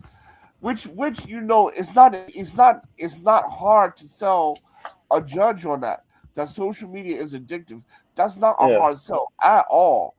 And number two, if her lawyers are smart, going to talk about the Federal Trade Commission and how the app and the user interface is designed to keep people addictive, and this is deceptive, and selling this data, stuff like that. Now we're breaking federal trade law commissions, yeah. federal So trade commission laws. So I mean, this is Yeah, not, but to me, it's not a stretch at all. addiction requires an actual diagnosis, though. No, but my It point, requires an actual but how my do you just I'm addicted to snow, right? It's very no, no, fun. It's very it's beautiful. not. No, It's I mean, not. I'm just hold on. I want to clarify because you're making this argument about addiction, but addiction is a professional analysis that Sure. requires somebody to actually prove or confirm such. Yeah, but if I'm Professional in, trained person to confirm that. if I'm in court, I don't build a case around addiction per se. I build a case around deceptive and manipulative practices, and adding in that she was addicted by 6 years old, whatever. Is all I'm saying is not hard to sell that to a judge, even if you do not How, have an how, expert. how do you And let me finish. Even if there's nobody on the stand that can testify, or expert to testify that yes, we did the clinical trials, and yes, she showed signs of addiction. Even without that, that is not a hard sell to the jury. It's just not, how because do you it's prove out here. someone was addicted as early as six You years do old not need to unless prove they were actually hold on now you got to say what you're going to say. I'm asking a logical question here. How do you prove somebody became addicted to something as early as 6 years old if they were not actually in treatment at 6 years old? Well, number one, you do not need to prove that to win this case. So you don't. But You they're don't. making the No, assertion. They are actually publicly presenting this as a part of their argument and justification for yeah, citing but in we her don't. favor. That at six But we. years old, she became addicted to social media. That's the This actual is argument they're presenting. no, it's not. No, it's not. This is hearsay between the journalist and the. This is a hearsay between the journalist and the therapist. We did not hear the lawyer and hear what they said the case was based on. We also didn't hear the judge's summary. So all we hearing is secondhand testimony from the journalist, and the therapist. Okay. All Now right. I'm Then gonna. if I accept that, if I accept that as the basis for this discussion, what are we even talking about? Because we're not. Only thing we're expressing here is our logical opinions about what's being presented here. But if you're Well, going to discount it all because of something that might hold on, if you're going to discount it all because of something that might be in some judge summary, then what is anything that we're saying? Why is anything we're saying here valid? Well, You because or I? the reason why I'm saying it's valid for this cracker to lose 28 million while y'all up here trying to keep white hope alive is that when we look at the Federal Trade Commissions and we look at previous investigations on Meta, this makes sense in a larger scheme of things. I'm going to just throw out there real quick. Shout out to Mr. Meach Almighty. He says keeping the password a secret so they can't download apps and restricting URLs is a great way for parents to limit a child's social media access. Now, I'm going to definitely agree with that because that just makes sense at the end of the day. And we are going to say, look, we're taking it that they are presenting us the truth in these videos that I put in here. But at the end of the day, like I said earlier, to control my child having access to social media, I'm not even getting them a smartphone. They just don't need them till they're 18. You cannot be in my house and be on social media. Now, I can't stop you at school, but that's limiting your access. So you only get to use your friend's phone while you're there, or you're outside of my purview. I can't see you. Okay, cool. So now I've automatically limited your access. I'm not dumb enough to think I'm gonna tell my child that they can't never use social media. They ain't gonna never get on and see nothing. I ain't crazy, but I'm limiting the use because I'm not even allowing you to use it in my presence. So every time you're around me, social media is done. It's that simple at the end of the day. And let me catch you with it, there will be a penalty to pay. You know, now we're talking about somebody who say they got addicted to one at 6 and the other one at 9. Look, I don't even care what you're talking about. This is the measurements of a child. A child basically saying they gave a self-diagnosis that I was addicted to this one at 6 and this one at 9. This problem is a failure of parenting and a failure of community. You know, traditionally, the way you control the behavior of children is not just household by household. It's within a neighborhood. It's within the community. If you enforce certain standards on your child, and I enforce certain standards on my child, and we ensure collectively we're enforcing those standards on our children, then it becomes much easier to protect one silly child or another silly child from misbehavior. But when you go into this sort of isolated, I'm only concerned about what's going on in my household, not concerned about going with your household, it may seem convenient for you to do. But what happens when the bad child is smarter, more clever, and more dominant than the good child? Eventually, a bad child corrupts the good child. And so this is a issue. This really is an issue because we don't have parents coming together. And I will include myself in hindsight for not realizing that you can't really control this at individual people, individual families, because the technology is such that the children can easily flout whatever kind of rules you put in place. You know, you'll discover that, well, I put in all these controls, and then some other very clever child would teach your child how to get past that shit and get on porn site. So it's really a broader community issue and a government issue. I hope it was okay for me to say the P word. Apologies. No. It's all in context. Everything's all good. Yeah. And I'm gonna say, to add to what you're saying, see, when I was a kid, the parents used to investigate who they allowed their child to spend time with. When I was a little kid, we had to go talk. Well, it wasn't me; it was the adults had to talk to the other adults before I could go over one of my best friends as a kid, my mother said, "No, you can't hang out with that boy no more because his mama's a hoe." And what I didn't tell my mother before she found out he was a friend of mine was, one day me and two other guys were at their house. We were watching TV, you know, some shit, maybe Speed Racer or some shit like that. And that day he walked right in front of all of us, buck naked.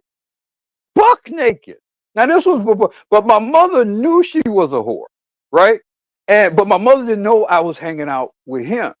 But as soon as I mentioned him, and she said, "You hanging out with such and such boy? Oh no, you can't be around him, son. No. This mama's just a stank hoe. She's a hoe, you know." And we weren't. I mean, we would say hi and stuff, maybe hang out a little bit at school at recess or some shit like that. But we couldn't run together no more. Yeah. We couldn't run together no more because his mom was a the hoe. case. The point I was trying to make earlier is that there might be a case that can be made to essentially hold some of the designers of the features on those social media apps accountable, because the guy that I was mentioning, Lauren Richer, he intentionally designed the pull down feature to model a casino slot machine.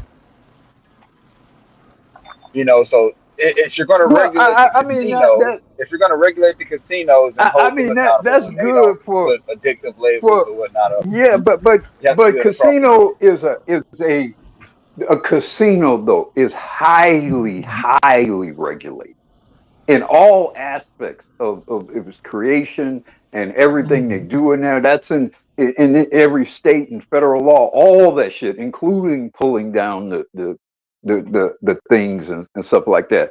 Perhaps you can make that argument, but you have to make that argument as to the creation of a law. I don't think you can make that. I don't think you can, Right. in a valid way, make that a court decision. I think you have to present that in a bill, and make all the case, use Yeah. all the Yeah. prior I got precedent, maybe including you. Yeah. the what happens at the casinos, and then sponsor it, put it in the bill, have it go through Yeah. subcommittee, Yeah. then committee, Yeah. then decide it on the floor of your Yeah. respective legislature. That's how you do that, not by just some random judge say, "Oh, it looks like a slot machine, and therefore let's give this woman $50 million." Yeah, and I'm gonna say, if social media is so bad, why don't they just make it illegal for children? I don't even understand why there's a At this battle point, to keep children involved. there definitely should be some type of legislation to regulate it, because that's the job of government, is to essentially take care of the greater good to the best of their ability. But yeah, it doesn't seem like we have very many laws, at least to my understanding, regulating what social Well, media companies can and I'm can't do. I'm going to disagree. There's laws that already exist for manipulative and deceptive practices. That's what I think that the judge voted on, so that this hoe can get 28 million. And I mean, look, Mark Zuckerberg, like the Federal Trade Commission already found his ass 5 billion for shit like this already in 2020. So now this shouldn't be a surprise to anyone, because he's What already what law are Look, you citing that you he's think he look, might all have used to he's, rule? I'm not done. He's already been fined by the Federal Trade Commission for this shit. So the fact that now he's getting sued by a civilian, it shouldn't be surprised, because he's probably running the same game. But at the end of the day, the whole bigger picture, well, the small big picture is this. Listen, this dude is white. Let his pockets get ran. So that's to my hotel brothers. no, I totally understand the temptation to just say screw dude because he white, but at the end of the day, Well, there's going to be some blowback on regular everyday business too, because if I can't promote something to increase my business, now I'm in a bad position. But nobody's saying that. Nobody's saying that. You just can't do it in a deceptive way.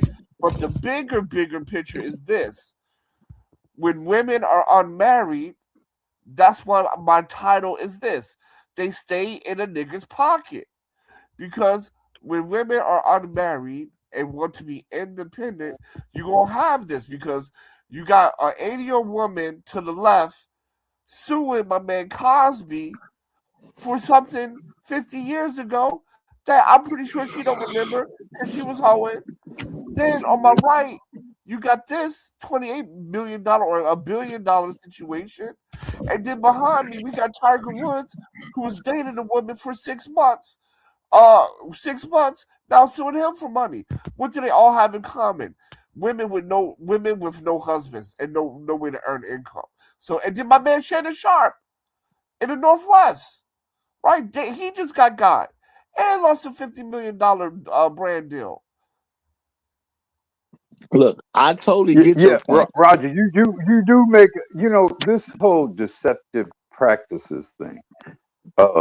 I mean, I don't know any company that markets to consumers that don't use deceptive practices.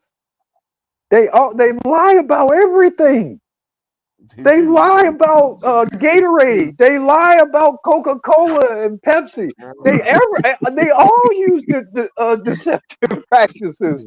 I mean, I don't know anyone who does any big major selling to consumers that do not use deceptive practices, that do not use lies, that not use lies by omission. I don't know any. I know one company that does it, but only one. The Roger Report Live. No, I'm being big. I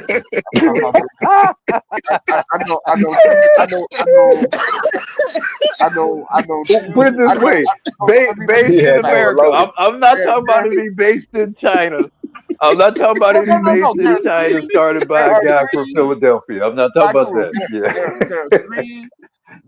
There are three companies nationwide that has never lied about their product.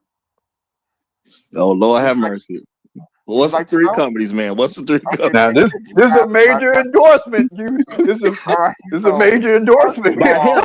Not by the Roger Report Live, by him. So first of all, strip clubs, the major strip clubs never lied. They always have cake there. They always have cake there. That's number one. Well, that's true. That's true. They got good chicken wings. Then your number two is your drug dealer around the way. You will get high. You will get high. Right? Somehow, some way, you will get high. If they ecstasy, it will be heroin or China white or something. But you will get high. And number three, and most importantly, is the pharmaceutical companies. When you take whatever they give you, you will have some type of side effect.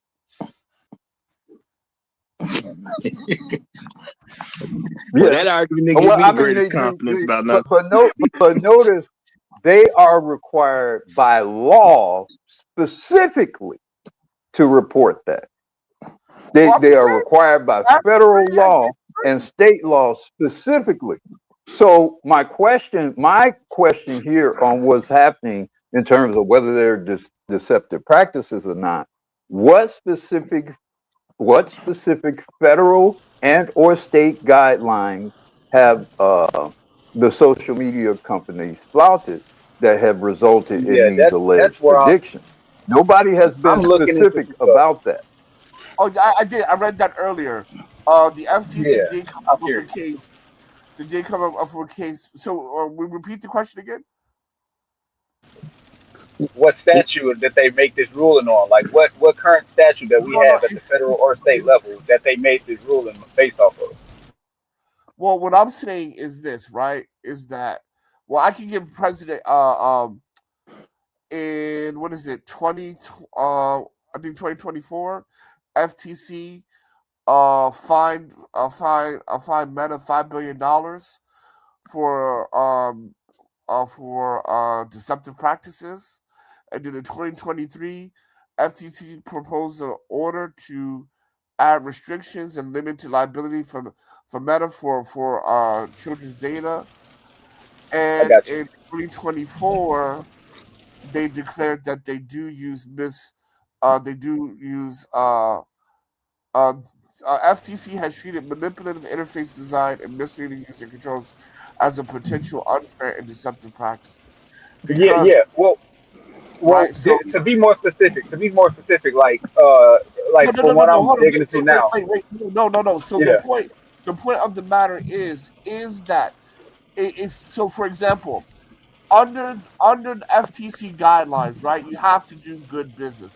If you're found to do bad business or deceptive practices, then you can get fined.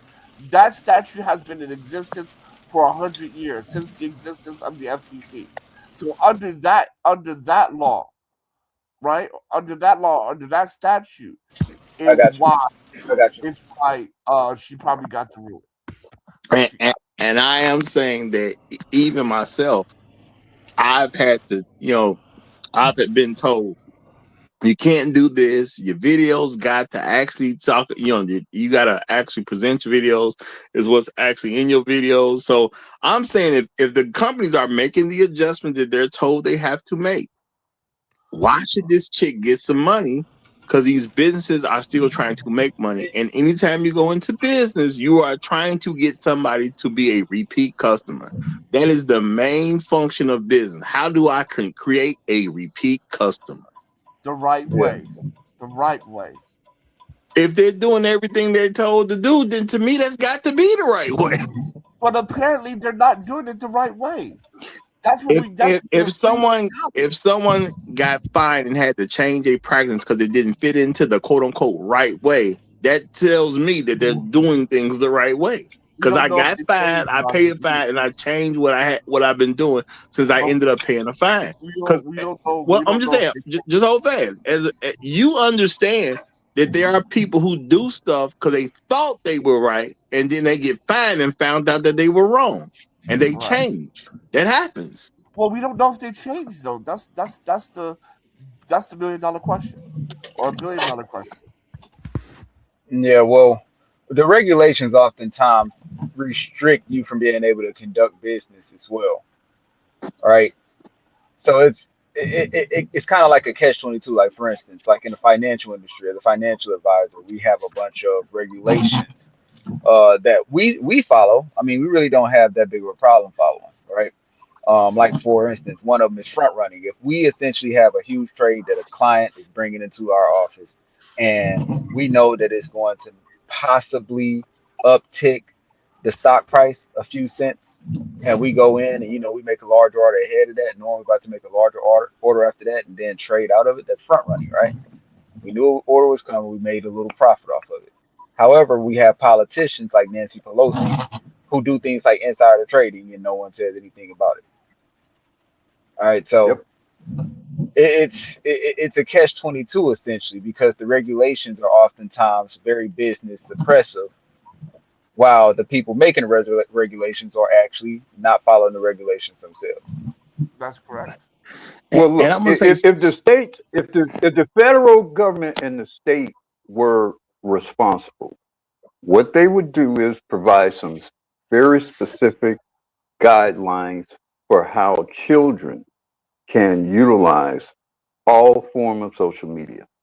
And then all of the corporations, all of the companies would be required specifically to include that programming in all of their format. It would be, and you see it, for example, in your streaming services, where they have, there's, if you're under a certain age, there's certain movies or whatever you cannot watch when you signed on at that particular age. Well, if they were being responsible, you'd have that same kind of control mechanism. So that, like the slot machine feature that you referenced to, bro, that would be excluded from a child setting, for example. But the federal government has not taken that kind of, the governments have not taken that kind of responsibility. So you're leaving the companies to, I'm in business. Of course, as Roger aptly described, I'm trying to get every customer I can. I'm trying to get every dollar I can from every customer I can. And left to my own devices, that's what I'm going to do. If a child become addicted to it as a result of that, is that really my fault? Or is that the fault of the people who are actually responsible for regulating all business activity in the country? And again, that's your respective federal and state government. Yeah, the first president. Hold on, real quick. Shout out to Bruce Owen Wayne. I'm laughing, y'all, because he sent the super chat that said, "Read my message, man." I'm scrolling up, y'all, and this is the message I see. I scrolled up to see this message. It say Ian Rogers lying about not saving these hoes. I resent that, my brother. I resent that.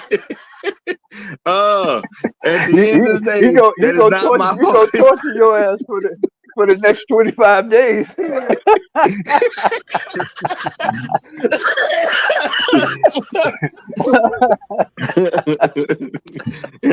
don't have a Gonna make you say. He's gonna make you say. Lord have mercy. Hey, but I appreciate the super chat, though. I do appreciate the super chat. Now, I won't repeat customers, y'all. I won't repeat super chats. I won't repeat super stickers. I won't repeat cash apps. So what do? I try to give you the best content possible so people will be, inspired to throw me something. But I see other people get cash app. I want their cash apps too. There's other people that got super chats and super stickers. I want theirs too. That ain't that the name of the game to try to get as close as you can to a monopoly? Ain't that the name of the game? So all I'm saying is, look, that girl got some parents. Let them parents regulate what they child watch. Well, how much time they get to be on social media. Other than that, if it's bad for children, just make it illegal for children to use it. Knowing the world that we live in, and it's not first and foremost, it's our responsibility as parents. Because I have conversations with my kids right now, and I tell them that a lot of these executives at these social media companies, they hire the best psychologists in the world to design the apps in the way that's going to keep your attention as much as they possibly can, because you are the product. They are collecting your data. They are advertising to you. And if without you, they're not them. Without you, Facebook is Facebook. Without you, Instagram is Instagram. So I teach them this, and I keep them off of it because I understand that they have very vulnerable, naive, and impressionable minds. And as a parent, I keep my own children out of it. But again, I will say this: I am an intelligent parent. I'm not going to say that about a lot of parents that I rub elbows with. A lot of these parents out here are very dumb. Okay, and I do think that a lot of these media execs, like you were saying, how much smarter they are than politicians. Just think about how much more smarter they are than the average American citizen. All right, so I believe the first president of Facebook, his name was Sean Parker. He spoke out about this, and he didn't agree with a lot of the business practices that Facebook were doing. And I think he walked away from the company more from a moral perspective. He felt like he had a moral obligation to leave the company, but he spoke about how Facebook would exploit human vulnerability. And so I wouldn't put that past him, but I don't think with the legal framework that we currently have, you can't really hold him accountable at this point. It's gotta be some acts and bills passed before we get to that point. To me, it would be interesting to follow the lobbying activity and the campaigning sponsorship of certain politicians, particularly those in senior level committee positions and all the way up through your respective legislative leadership, your whips and your speaker and whatever, because they are the ones who are supposed to be leading the charge of regulating this stuff. And if certain things, how much money has Nancy Pelosi, for example, received from your Mark Zuckerberg people? Because to me, that's where the juice is. Yeah, that's what I would have questions about in terms of why certain things have not been aptly. I'm going to look that up right now. I'm actually going to look that up right now. Yeah. And I'm going to say shout out to Gold P. He done sent in the cash app. He said, I'm still rocking with you. Money for the plate. He dropped the $5.95. So I guess that's Gold P dropping all his taxes. So appreciate you, Gold P. Appreciate you, Gold P. Big time. Real talk. And, in fact, I would start from just Zuckerberg and campaign donations or major campaign donations, and that should list all of the potential people. It'll list other people, list people in California as well as federally as well. Presumably, I don't know how publicly available that is, but he's such a public figure that maybe some smart people have figured out a way to triangulate to that kind of information. Yeah, typically when you have guys at that level, when you have guys at that level investing, they usually invest behind business. They structure it a lot more properly, right? It's not like smart people.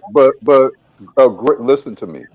There are a lot of aggressive and smart people in, and they are on a crusade. And some of these Yeah, crusaders out here are also very smart and know how to figure out all of that kind of stuff. yeah. I So if agree. you if But you do the it's right harder kind to of find searching, it when yeah, there's those type of donors. yeah. Very much harder to find. No, I mean, but again, look, once you become at a certain level, it's in the interest of everybody to get into your shit. And some of them Right. people are some very smart and committed and motivated people. Yeah. And I'm still looking at this too as we gonna pay this white woman because again, she's a white woman and they was able to tie the child part into it by saying, when all this stuff started, she's just this wee 6-year-old that can't really control herself. Yeah. And then she was a 9-year-old and then she became more addicted because she was only 9 at the time. And my thing is, look, all that could be true. I don't even know how you could prove that it's true. But even if you're going to go with that being the truth, is the problem the social media company or the people that's raising them? It's like the ruling was made off of a narrative. That's it. The ruling was just made off of a narrative. Somebody comes up with a narrative. It sounds believable. Yeah. They're able to capture people's emotions, and people are able to resonate with it because I maybe mean, they have children is that they're social not media parenting. addiction? Is social media addiction even a part of the what's the thing that supposedly define sociological and psychological What you talking about? The maladies? DSM five? It's a The DSM five? yes, yes. No, it's Is it, not. No, exactly? it's not. And I don't think So that it's how in is the that even what is a it? valid? The So then how is that ICD. even a valid argument? Listen to me. So then how is that even a valid justification for the decision here if that's not an actually professionally recognized illness? Yeah, How? yeah, yeah, And yeah. and, I and think. that's why I'm saying at this particular point, with all the different things I looked at, with all these different people coming to different angles, all these different news programs and how they cover it, so far this person has to be self-diagnosed. No one clinical says she was addicted to anything. Now they said she may be battling with body dysmorphia, but the lady had a bad background. They didn't get into the specifics of a bad background, but the lady basically had some type of family problems going on. And part of the argument was this stuff didn't even come from her problems. Don't even come from social media. Her problems come from her own family. Now, without a clinical diagnosis on what the addiction actually is and where it came from, at the end of the day, this is just people talking. And we gonna decide to You, get this lady a bunch of money. you said she had And body Roger, you dysmorphia. did You said she had body what? dysmorphia. What white female in the history of America has not at some point has some so-called body dysmorphia? Yeah. So Name one. didn't they take that? Didn't they take that out of the DSM five though? Because the whole transgender movement, where they made that normal finally, essentially, and that's not even a diagnosis anymore, I Probably believe, did in, for that in reason. the book. They probably did. So how could they even But use that? so they're throwing out these terms of dubious validity, and they're using this as the basis to make Yeah, multi-million-dollar court yeah. decisions. But what I was You going know, to that's the try to say earlier is it's not a coincidence that this happened in California. Not a coincidence mm, at all. That's why a lot of businesses are leaving California. mm, mm. Yeah, and a woman not being satisfied with what she looks like. Hmm. How many women have I came across that were not Right. satisfied with what they look like? This is Yeah, outrageous to I've me. never known a white woman not to have body dysmorphia end quote. Yeah, that's Exactly. wild. You got it on That's some wild. level, maybe not the You most know, acute that's level. scary. That's really scary when you think about, you look at these trials and you see it just on the bigger level, right, with the big dogs, right? But if it can happen to them, it can also happen to you. at some point in your life, you don't have all that money. You're not a billionaire. You're not a millionaire. People can drag you into court with these crazy claims and maybe be able to successfully sue you. And to make sure you Well, never become a it's millionaire very or a dangerous. billionaire. It's very dangerous to the smaller people. It's dangerous to Yeah, people who have, for example, channels in social media. I won't name any names in particular, but it's very easy for somebody to accuse somebody of having manipulated some child into something in social media, man. on YouTube, on Facebook, on Instagram, on whatever. I mean, it's very easy for somebody to make that claim, and all you got to do is get a big enough channel, so to speak, where presumably you Man, I'm telling you. supposedly have all this power, and then that legitimates that claim. And when it comes to this whole body dysmorphia thing, I'm gonna ask one question, y'all. Does this dress make me look fat? Exactly. Does it? Well, hold on, honey. Does it make you look fat, honey, or are you just fat? I mean, yeah, once you but you're started right. getting, You're right. That universal question tells you all you Yep, need to know yep. about this body, the universality of body dysmorphia. That one question right there. now they was asking that before the internet was a thing. You think they ain't asking it now? Exactly. Come on now, you know. And I'm gonna say Yeah. the big company pays out, but this just simply blocks you from ever becoming a Mm-hmm. big company.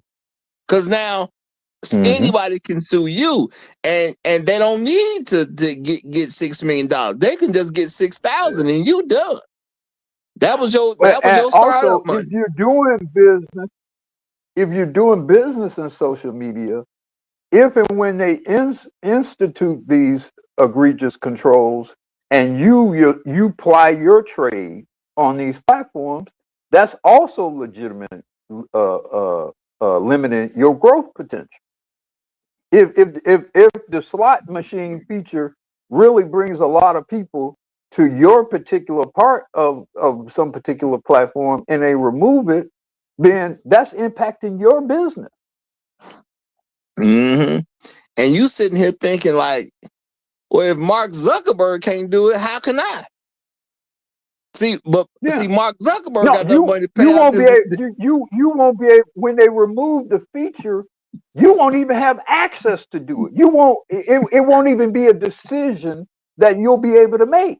Once YouTube can no longer do it, you won't be able to make that decision. That decision will be made for you. Now, shout out to Emerald Ed 72. He says, brilliant question, Roger. Now, I believe he meant the one about the dress. I don't even think he meant the one about if Mark Zuckerberg can't do it, how you gonna do it?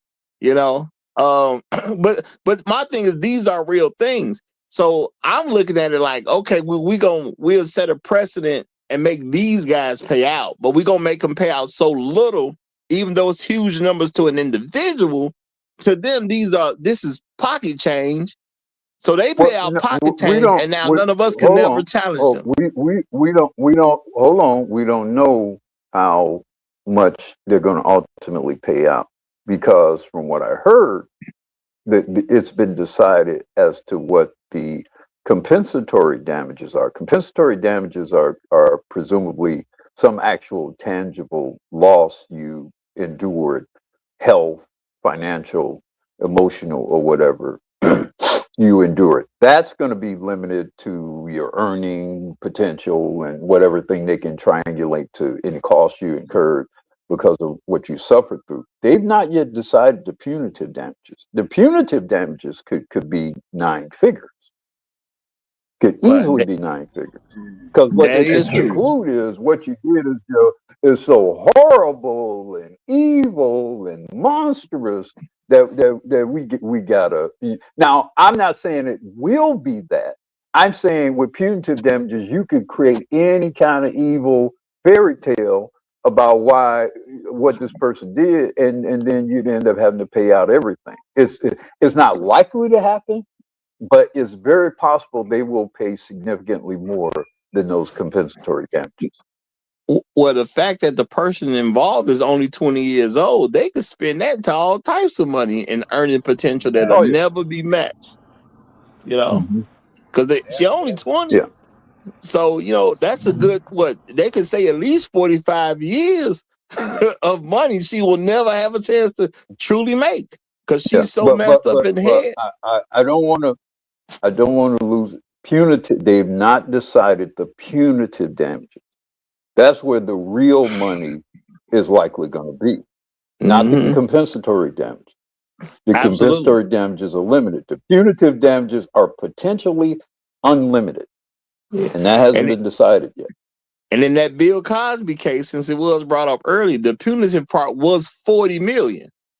You know, it came out to 59 and a half, but the punitive part was $40 million. Yeah, punitive was $40 million. Yep. 19.5 of that was just You know, that kind of raises the concern as well. I mean, it kind of makes sense. If I'm a big executive like that, I'm going to try to expose every thing I can to make more money because I have to factor in the legal costs.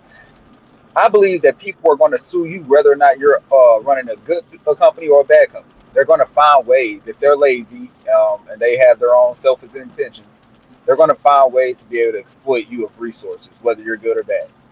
All right. So if I get to the level of a Zuckerberg or a Bezos, I might think a lot differently about what I do to increase my bottom line. Because I know the bigger I get, the more people I have coming after me. I mean, and some stuff is just dirty because I almost say, I had a friend he literally yesterday tell me to sue somebody. You should sue them. I'm like, they didn't create any damage to me at all. Sue them anyway. So you got people who think in those terms, you know, sue them anyway. They ain't did nothing to me. I'm not damaged. I ain't go to the house. I ain't hurt. Nothing's wrong with me. Sue them anyway. Now, so you'll have people with those that's the lazy man solution for everything. suing rich productive people. Yeah. Very litigious society. So, you know, now I know this may sound far away from us because you know people gonna look at it, but it's these big media companies. But when I heard it, I was like, no, this can come on the rest of us at the end of the day. And if you can put somebody in position where something can happen that they never have to compete against you, which this could be. I'm not saying that's what it is, but it could be. Because, you know, paying this lady out $6 million. Who realistically got $6 million they can actually pay anybody out anything with? Man, you know, that's almost like if you don't hurry up and do something about this, you're putting society in a position where we could essentially all become re-enslaved as debt slaves. And I think we're starting to see a lot of that now. But to be able to make someone a debt slave through the legal process, you know, just a false claim, and you able to sue them successfully in civil court, and now all of their paychecks are essentially being handed over to you. That's wild to me, man. That's wild. Especially You're when talking somebody about a can revolution diagnose at that point. themselves.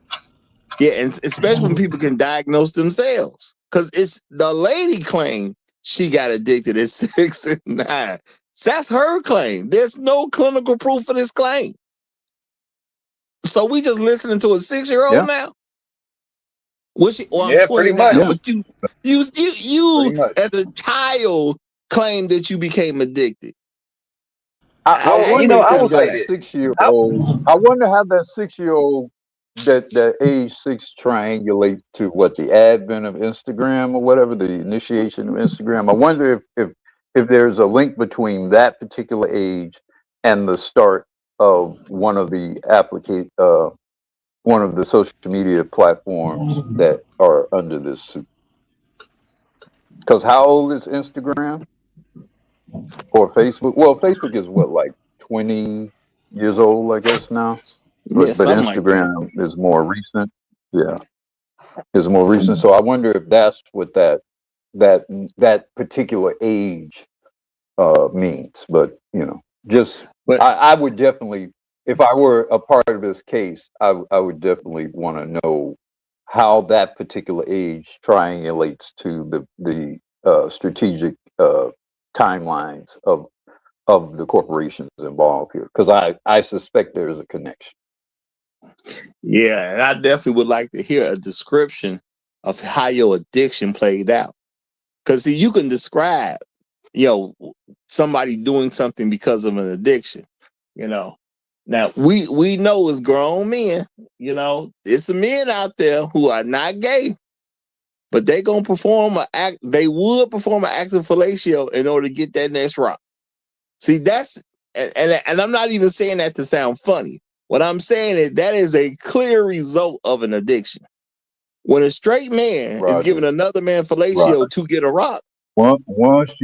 Once you have put another man's thing in your mouth, it's over, cuz. I don't care for what reason. I don't care for what reason. You have crossed the Rubicon.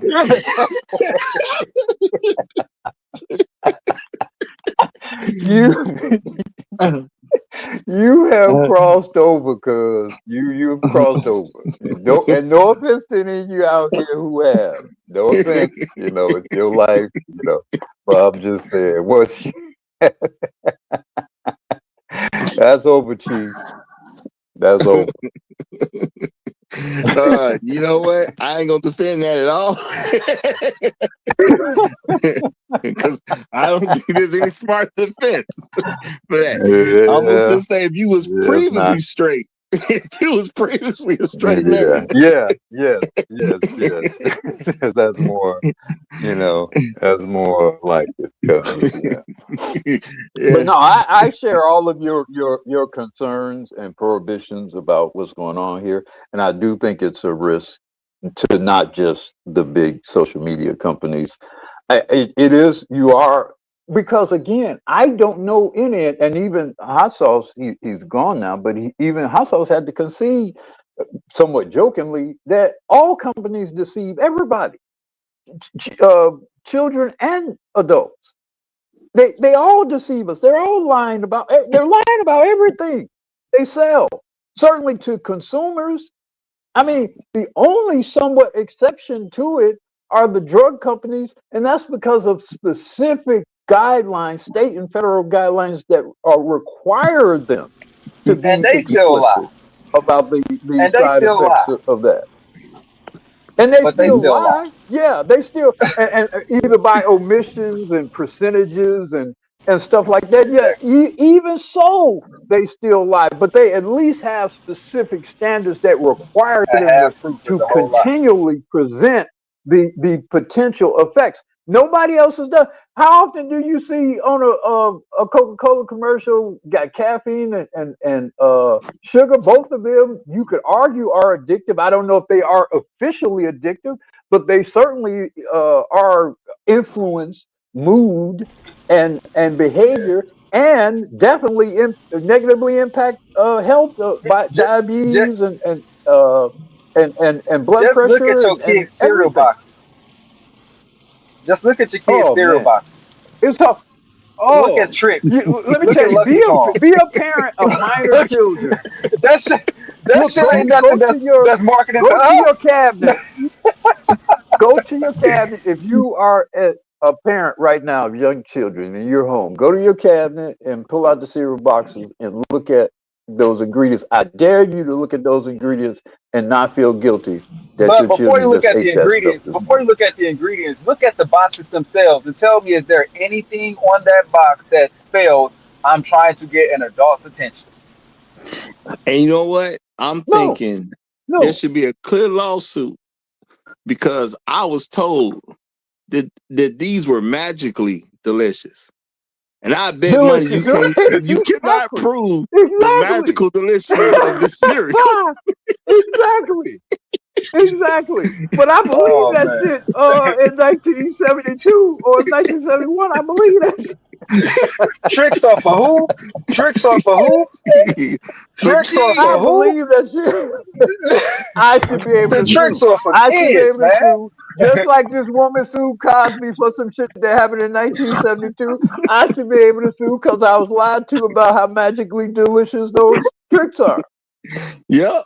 And I still ain't figured out the magic. I ain't think. Can you prove the magic in a court of law? Prove the magic that's attached to this cereal, so we know they're magically delicious. How many companies, y'all, have y'all, not even, I'm just saying y'all on the panel, I'm just saying in general, y'all, have you worked for a company and you was made to work on a Saturday or a Sunday, and that's a lot of people's religious day, and they told you when you got the job, you'd be able to practice your religion and everything's going to be all right. They also told you don't show up Saturday, you fired. So can we all go back? We should all sue General Mills. We should all just get a collective class action lawsuit together against General Mills. Mm-hmm. All right, let's just go after them. And I'm just saying, Floyd was making a point too about company has made me addicted to money. You've made me addicted to earning money that you kind of compromised my religion because I came in on a Saturday and I wasn't supposed to come in. Now, some people say, well, I came in on a Sunday. I wasn't supposed to come in. I was supposed to be at church. But y'all had me in here and you told me if I don't come to work, I'm fired. Y'all made me addicted to money by giving it to me. Man. Then you made me come to work on a day that's against my moral background and told me if I don't come, I don't never got to come back. That's what you told me. So now can I sue every company if I've ever worked for? You better be careful with that one, because we all essentially work for the U.S. government, and they are employees of the U.S. government. When you think about it like that, I would say I would disagree with that 100%. The U.S. government officially works for us. So at the end of the day, the government didn't protect me. No, it don't. What I'm saying is the corporation of the United States of America. That brother was right the first time. The corporation of the United States of America, we did not build this system. We did not ask to be a part of it, but we're forced to be. Yeah. All right. Yeah, it's some very dubious things going on in real talk. And you know what? Who's that? Lucky Charms that say they magically delicious? Boy, we need to put a class action lawsuit with them or make them prove in a court of law that they are magically delicious. Mm-hmm. Magically delicious. Yep. They were showing all kinds of magical shit on the commercials and everything. Don't y'all remember? I mean, it was very deceptive. Man, Cookie Crisp. They had the Kool-Aid man jumping through all the walls and shit, man. I'm just saying, man. We had Count Dracula on cereals, and I mean, we had all kinds of magical shit going on in these commercials, man. And all that shit was not true. That was not true. There was no real Count Dracula. Yeah, come is on, that man. a deceptive practice? Yeah. Is that a deceptive practice? Because they did present it to me. I won't say his official name. Count Chocolate. Count Chocolate was presented to me. Yeah, Count Chocolate. Yeah. My bad. Count Chocolate. He was presented to me, man. Count Chocolate. Yeah. As this loving vampire that want me to have a great bowl of cereal to start my day. Right, man. And I get it. Yeah, you can get it. I mean, deceptive practices. That's some real. I don't know how you have a consumer business without deceptive practice. I just don't know. They lying to everybody about everything. Everything. Michael Jordan had everybody thinking they could dunk from the free throw line, man. Yeah, they could, exactly. MJ, let's say Gatorade. I take some Gatorade, and I can, let's do Michael Jordan. Win the NBA let's championship. Do Michael Jordan. I can win an NBA championship if I just drink enough Gatorade. If I drink enough Gatorade, I can win an NBA championship. I went and bought a pair of Jordans and went to the gym thinking I could jump on the free throw line. I tore my ACL. And this is what a lot of guys have actually done that. Probably that's And I'm saying we Probably got a to make lot of ACLs and knee injuries and torn hamstrings trying to emulate some shit they saw on a Nike commercial. and all I'm saying is we gotta pay attention to what we aim. We don't aim at Jordan. You know, you aim at Nike. If you Yeah. if you don't do that, you aim Yeah, at yeah, but Nike. Nike. You Yeah, leave right, Jordan out right, of it. right. You know. We ain't gonna touch So the yeah, goat. We you ain't go gonna touch the all the goat. way to the top. You go all the way to the top.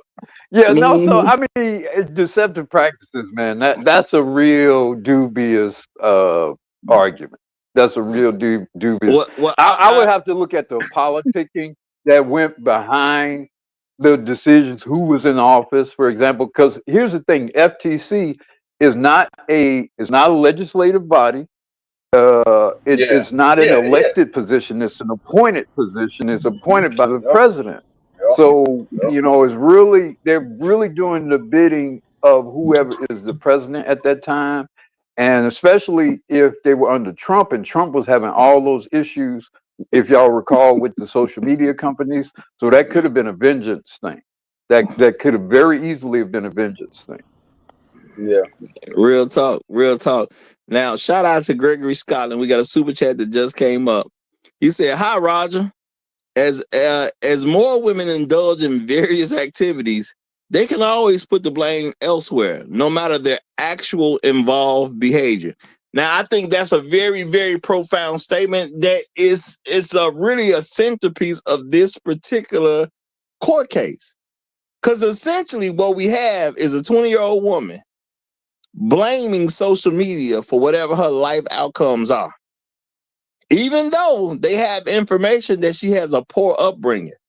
Now, I can't tell you what the poor upbringing is, but they kept referring to this poor upbringing, what she's obviously been brought up in, and what should be some considerable bad situations. So how come social media got to pay for her bad situations instead of the people who created the bad situations?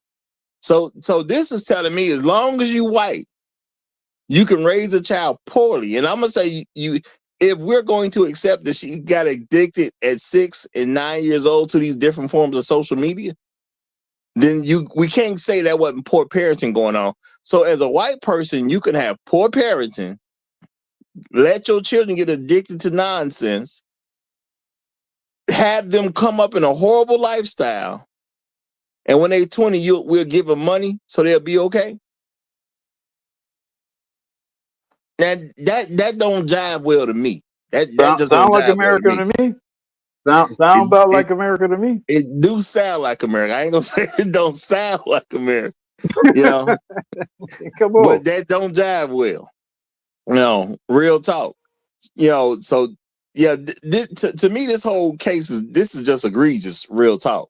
Now, if now, I'm gonna say that brother was pushing deceptive practices, but we don't know that there was any deceptive practice that went on.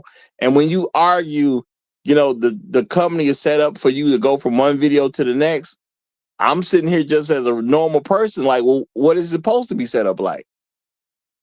So why would I not want people utilizing my service to have that convenience? Why would I not want them to have that convenience? Now, again, if you don't, for whatever reason, if you wanted to address it, let's say you think that's an issue for children, then again, you create a setting specifically for children that would either prohibit or limit that particular feature. That's how you address that, if you were serious about addressing the issue. Absolutely. And I'm just gonna say, as a person who, I told y'all before, I was down to my last $20 one time. And I bought some candy and started selling candy. Why? Because I used to do it in high school. I didn't buy You were that dude when I was on the train trying to sell me some M&Ms. You were that dude. There you go. I definitely was one of them. I definitely was one of them. And you know what I wasn't trying to do? Sell one pack. I was on the red line. Trying to sell hey, one Roger, pack. I was on the red line. I was on the red line. You trying to sell me some I've been on all them M&Ms? lines. You see me. At some point, you see me, I was on every line. Okay.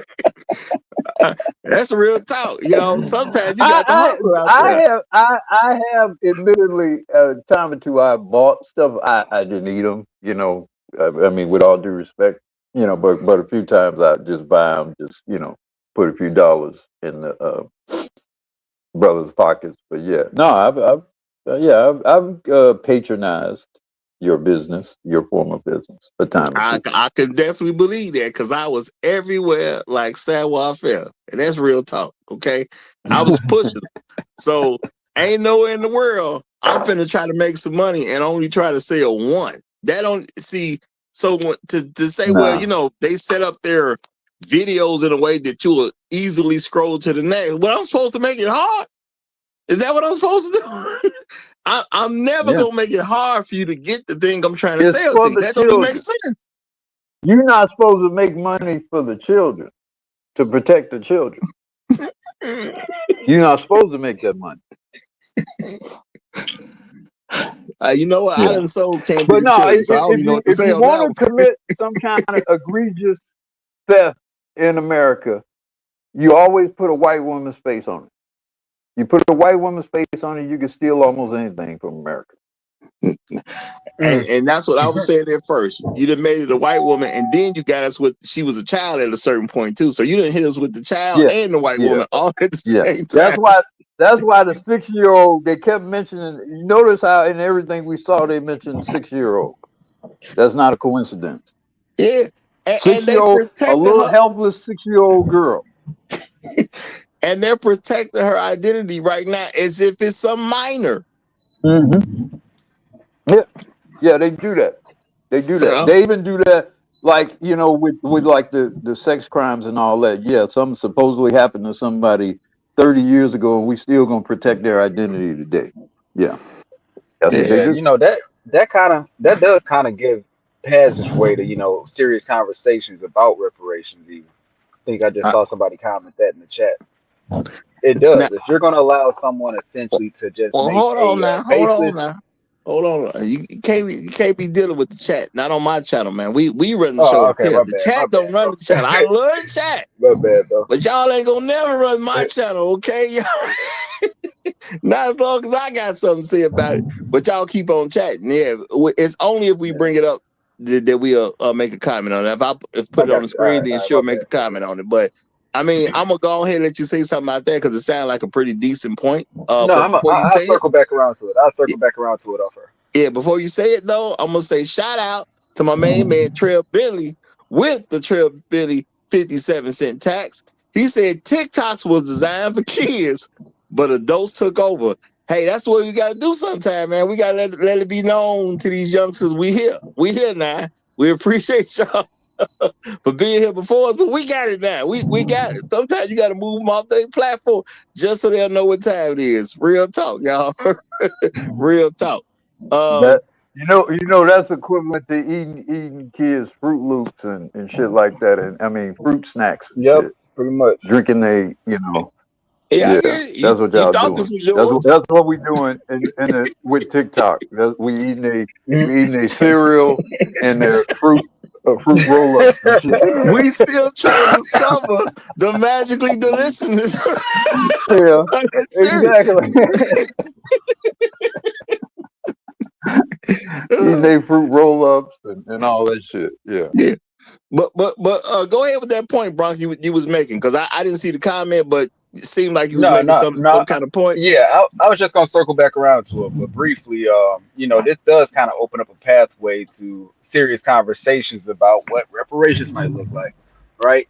If a random white girl can go into a court of law and essentially get awarded $28 million because her claim is that social media messed her up when, from a child as young as 6 up, then why can't we also bring that same claim against the, corporation of the United States of America? I get you, but that's gonna be that's a much different road and battle you definitely gonna take on. I ain't disagreeing with it. I'm just saying there's a whole lot of difference with that. If you award cases like this, however, you cannot just totally shut that conversation down. I mean, they done gave Can reparations you to repeat? people that Can don't you even repeat belong to this country. the statement? Can you repeat your statement, bro? I got a little confused by what you were presenting. Well, can you repeat that, Yeah. please? If you are able to go into a court of law and make claims that a social media company has essentially destroyed your life and get awarded $28 million, then that should open the door to a serious talk about reparations and how that looks like for black men in the United States of America. Yeah, That's my and statement. and I'm just saying it's a very much different type of battle because reparations in this country have been given out to people that nothing even happened to them in this country, didn't even Right. belong to this country. So, that's a very different kind of situation because they protect that no matter what. When you pay out reparations to people who were not even citizens of the country for something that we had nothing to do with, that's saying, without a shadow of a doubt, no, we ain't got no problem with reparations. We got a problem giving But niggas look, reparations. yeah. I mean, there are plenty of solid arguments for reparations. Like you say, paying out reparations in a way though is almost tantamount to saying that the founding of the country itself is not legitimate. And if I were white people, that would be my biggest concern about it, because then it opens up questions about almost everything else the country has done and been involved with. So to some degree, I can understand it from a legal standpoint. I'm not saying it's legitimate not to pay reparations, but I do think once you do that, because of it would be different in a way if slavery occurred after the founding of the country. If it occurred after the founding of the country, then it's not necessarily tied with the founding of the country. And so it's just something you did after you were born. Here we're questioning whether or not you were even born or should have been born, Yeah. because the way you Plus, were born, you came from a demonic origin, so to speak. So you're not even really like a legitimate human being. And yeah, I think on some level, that's a part of the concern. yeah. Plus, it's still on the books. A lot of people forget it's actually still on the books. The 13th Amendment said as long as you get convicted of a crime, you can legally be a slave. Man. So America ain't studying that. They really not, because it's still on the books. They probably want to at least get it off the books first before they say something about reparations, because that will be an ongoing process. Because remember, it's literally still on the books right now, and you do have people in prison performing things, but for what they call slave wages. And I'm gonna say anything under minimum wage is a slave wage. Okay, and but see, this is the thing. This was a 20-year-old white woman, so I get why they want to give her the money. She 20 and she white. We're gonna make sure she's taken care of. Now I don't know if it got up to 28 million. Like I said, I only heard about the 6 million, but I do understand other companies that just didn't want to go to trial. They have already agreed to payouts. So maybe with the payouts already, and maybe the 6 million that's been announced, maybe that is equaling up to 28 million. That sounds reasonable to me as far as the pattern of what happens in America. So maybe she about to get 22 million right away. And then, after the appeals process is exhausted, if they can't win it, boom, now she get another 6 million on top of it. And then we get to the punitive damages. So she in great shape. She in real good shape. And at 20 years old. Yeah, and my thing is, how do we even say what happened to her? She only 20. She's been an adult for 2 years. What suffering did she do? Because I'm gonna say, if I'm a child, I'm a child, right? That's why they keep mentioning 6 years old. The purpose of 6 years old is to establish the duration of her suffering for the longest possible extension of time. So, you say she ain't suffered that long. She's only been an adult 2 years, but that's not they're not starting. They're not starting the counting of the clock at 18. They're starting the counting of the clock at 6 years old. That's why they keep referencing that particular age. No, I totally get that, but this is what I was finna say. I'm 6 years old, right? I'm going to accept that I'm addicted to social media. I'm going to accept the premise before I say this. I'm using this as I've accepted the premise that I'm addicted to social media at 6 years old. Okay. So what happens in my life if I'm addicted at the age of 6? Okay. And real quick before I can say it, shout out to MRS72. Appreciate you, brother. Appreciate you. He said for your last 2 comments, he dropped the $2.57 Trail Bentley tax. Thank you very much, my brother. Thank you very much. I appreciate that big time. Real talk. And now I'm going to throw some other comments out there, y'all. I'm addicted at 6. I've successfully got through maybe first grade? But I'm addicted to social media, right? So I'm enjoying myself. I'm having a great time. Why? Because I'm 6. I ain't got no worries. I ain't paying no bills at 6. I ain't worried about what my meals are coming from at 6. I don't even understand that there's a real process to where meals come from. I just think they show up because I'm 6. So now I'm 6 years old. I'm spending all the time I want jumping on social media. Now, if won't nobody play with me because I'm a kid, I just go pick up my social media and I'm good. Okay. I want to get in the football game, but they won't pick me. I'm too slow. They don't think I can run. They don't pick me. I grab my phone. I'm on my social media again. I'm good to go. All right. They playing basketball. They don't think I'm tall enough. What I do, I grab my phone, I get on social media. So I'm having a fantastic time. The only time where I can even think of where something could really be a feasible problem to a child, if I was in a position where somehow my grades are so bad that other kids may start making fun of me. Because that's a huge concern to a small child. Yeah, I'm being a little sarcastic with that. That's a huge concern to a small child. So my thing is, where did she suffer? Where did she suffer? Because we're talking about somebody who's been addicted Yeah. since 6. Yes. And is that Roger, measurable? Is that measurable? their argument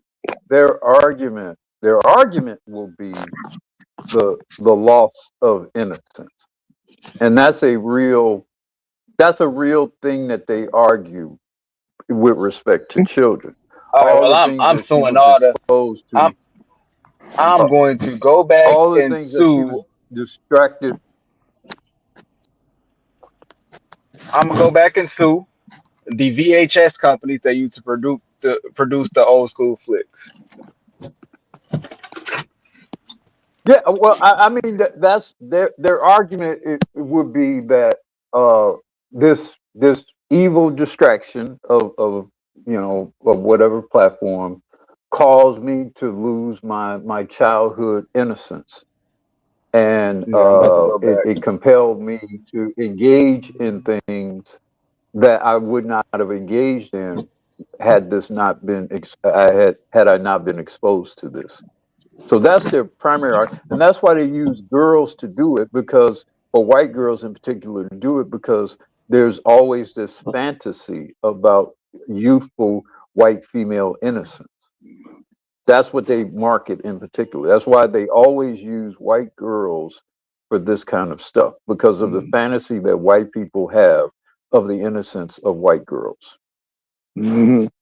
Even though at this time, now we just don't know how bad it is, but she has a terrible family background. So my thing is, where did she actually suffer? So I can assume at this point, since they ain't gave me no details, so mom and dad yelling at each other, I could go upstairs and just get on my phone because I'm a little white girl. And I can ignore all that bad stuff happening downstairs and just enjoy, hey, maybe I'm looking up car crashes. I'm looking at cars crashing. You know what I'm saying? Maybe I want to know something about the new Barbies coming out, and I can go see what people are saying about the new Barbie. Like I don't even understand where the Well, suffering it begins. would be interesting to know whether or not the defense did or even were able to introduce issues regarding the parents and the quality of the household. Now, how would I, you know that?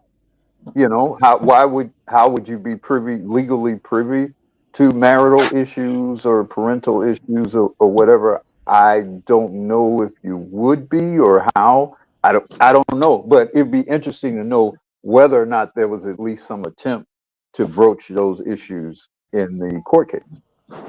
at this point, I think I'm gonna take up as a hobby. I think I'm just probably gonna file at least one lawsuit a week for the rest of my life and see if I can get something out of it.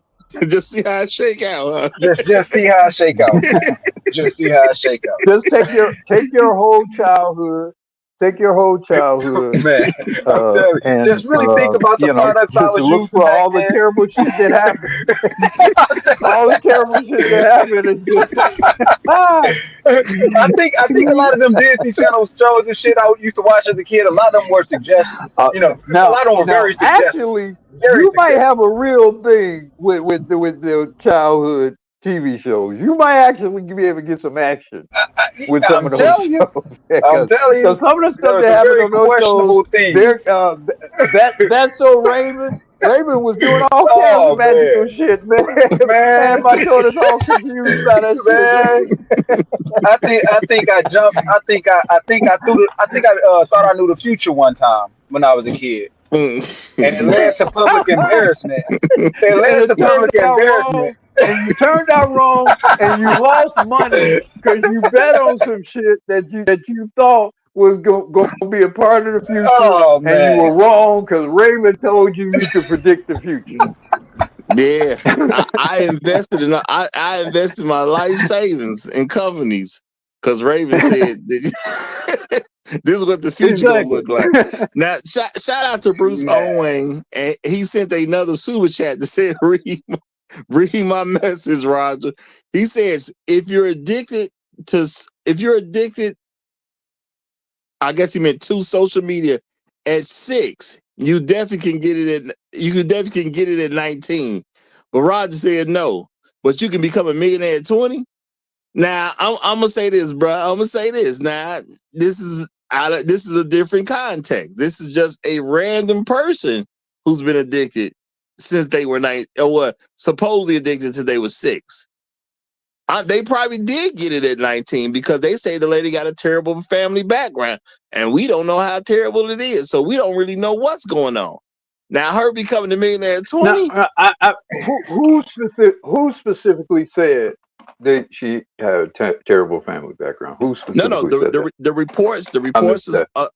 the reports Yeah. that I was listening, because y'all know I'll put some in the links, but I watch a bunch of other stuff. Multiple sources Yeah. were saying that this woman Yeah. has a terrible family background. Multiple news sources, because I don't, and no offense against other content creators, I don't really get the stuff from other content creators. I try to get stuff from news sources, and they kept talking about her terrible family background, and that's was part of the Well, arguments that people were making. again, but now that's kind of that, but that's hearsay, right? Because that presumably has not been presented in court. So I mean, just somebody saying a terrible family background don't necessarily mean, like similar sort of thing that happened with black people very often, where they were a victim of something, and by the way, his father, her father was a gang leader, that kind of shit. I mean, I'd want to know more about what was the source of that. Yeah, I want to know more about the source of that. They presented that was part of what the defense was using to say that if she's addicted to anything, that probably came because of her family background. So they was trying to put it off on the family and say this ain't got nothing to do with the companies. Yeah. Well, exactly. So then even that might not at all be true. That might not at all be true, and I can definitely understand why the defense would promote that. I can definitely understand why the defense would assert that, because that would be a major wedge issue in the argument against it. Yeah, and I guess it didn't work well enough. I'll say, maybe it got a few million knocked out, but it obviously didn't work well enough. No, but we got the return of and they stay in the niggas' pocket. So, brother, we ain't got much show left. We got technically a little less than 11 minutes. What's on your mind, brother? They stay in the niggas' pockets. Are you here? Okay, well, maybe he got a situation going on where he can't talk right now. And oops, dang it, I knocked him off. But Oh, there you go. you can chime in when you're ready. Then you can chime in when you're ready. But maybe he coming back for the maybe just here for the round table. Maybe just here for the round table. So y'all, I guess I'm gonna get ready to close this thing out, because I think we done talked enough about it on the real. So what I'm gonna do is I'm gonna say, Bronk, you make a final statement. Then I'm gonna let Black Guru make a final statement, and then we gonna go on back to the round table. So, Bronk, what you got to say from a final standpoint of this particular situation? I'm gonna just say it's crazy, man. It's a bit scary. I believe it's a bit dangerous.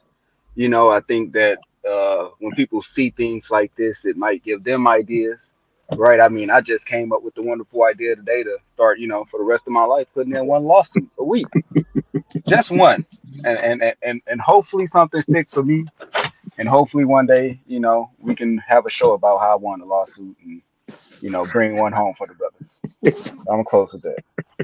Man, I hope it's a big one. Then I hope it's a big one. Real talk. Yeah, we all eat. What J. Cole said: if you ain't aim too high, then you aim too low. So yeah, so aim too high. Well, shout out to Floyd Thompson real quick. I appreciate the super chat. He says, what's his Miz was paying deadbeat support. And that's probably why we can know why she is. Long live the habitual line steppers. Yeah, Hashtag sue for your life back. Wait a minute, what's he saying there? Oh, Mark Zuckerberg. Okay, yeah, there you go. Mark Zuckerberg was paying deadbeat support. That's probably why we can know who she is. Long live the habitual line steppers. Hashtag sue for your life back. Well, if Mark Zuckerberg got kids out there and ain't doing right by them, I would just say, ain't that American? That's all I would say. A white man not paying for his kids, ain't that actually American? But I'm gonna leave that alone. I'm gonna leave that alone. Oh, he said Mark Zuckerberg can't pay for his kids. Okay, that's what he suggested, that these lawsuits might put Mark Zuckerberg in a position where he won't be able to pay for his kids. And I'm gonna say this: you never know, because once one payout comes, it's a lot of lawyers out there that I'm pretty sure gonna look at Mark Zuckerberg's bank account and think they can make something happen, and that's real talk. So, Black Guru, any final statement you want to make? Well, I'm gonna make in my final statement, I'm gonna make a recommendation to Bronk on your scheme. Rather than focus on yourself as the victim, go get you some toe-up white woman, and pimp her out that way. You're much more likely to win the case and get a much bigger payout on it. So go get you some toe-up white woman. I don't know if you have to marry her. You might have to marry her, maybe. Well, and then use all her white troubles throughout her childhood as the basis for winning the case and getting $50 million. So I would tweak your plan to include the white woman. Just a little bit, huh? Just a little bit. That's a bit risky. That's a bit risky, because if I get discovered, then might get me and they might get all that money back. So you just got to make sure you put under an ironclad contract. It's a greater risk, but it's a much greater potential reward with the white one. Much more likely to win and much more likely to get a bigger settlement. Yeah. And I'm gonna say 33% of what that white woman gonna get might be far better than 100% of what you can get. You gotta think about it like that. Exactly my point. Yeah, yeah, Exactly yeah, my point. yeah, yeah, Yeah. yeah, All yeah. right. I might as well get the 50 million and keep a million for myself. Yes. Yeah. And I guess for me, I'm gonna close this out by saying, look, y'all, it's been another great edition of Unsupervised White People. I'm gonna say this case may be showing us that white people are terrible by the age of 6. You know, just, I'm gonna keep it real, y'all. I don't believe a child being left to their own devices where they can get on social media as much as they want since 6 years old. I can't even contemplate how they suffered. That's real talk. I see no suffering by her at all. You mean to tell me while I was at school, well, we ain't the same age, but if we would have been the same age at the same time, while I was at school trying to make these grades happen, you was chilling on social media? And then, you come from this quote unquote bad family background, so you probably didn't have to answer to nobody. And I'm over here trying to get A's. I don't see no suffering. I'm going to tell y'all that right now. I don't see no suffering at all. It seems like she's been able to have a great and fun life. And now Mark Zuckerberg and his company is going to help her have a better life now. Because now she's going to be able to do the same thing, but now she can do it as a grown woman with money. She done been up on social media chilling her whole life. And now she can be up on social media some more, chilling with now, I don't know how much the settlement's going to be. Like I said, I just know about the 6 million. But if it's 28 million already with more money coming, now she can be on social media while she's paid. She ain't got to get up no more. She can just order all types of little food services, drop it off at the door. Good. Is she going to be able to get some man to come stay with her for a while when she wants some attention from men? She probably will. Why? Because she paid now. I don't see where she suffered one bit, and I'm just keeping it real. It just don't make sense to me that a child can interpret being allowed to be on social media as much as they want, up to 16 hours in a day. I don't see how a child interpret that as suffering. That don't even make sense to me, and I'm just keeping it real. So maybe white people are terrible by 6, okay? And I'm not saying it's every white person. But I am going to remind white people, y'all do have a collective reputation. It is what it is. Y'all have a great rest of y'all day. If you're new here, make sure you subscribe to the channel. We do this every day, Monday through Fridays, that is, at 9 a.m. Chicago time. Not where you live, but Chicago time. Long live Habitual Line Steppers. I'm Roger. I'm right. And I'm out.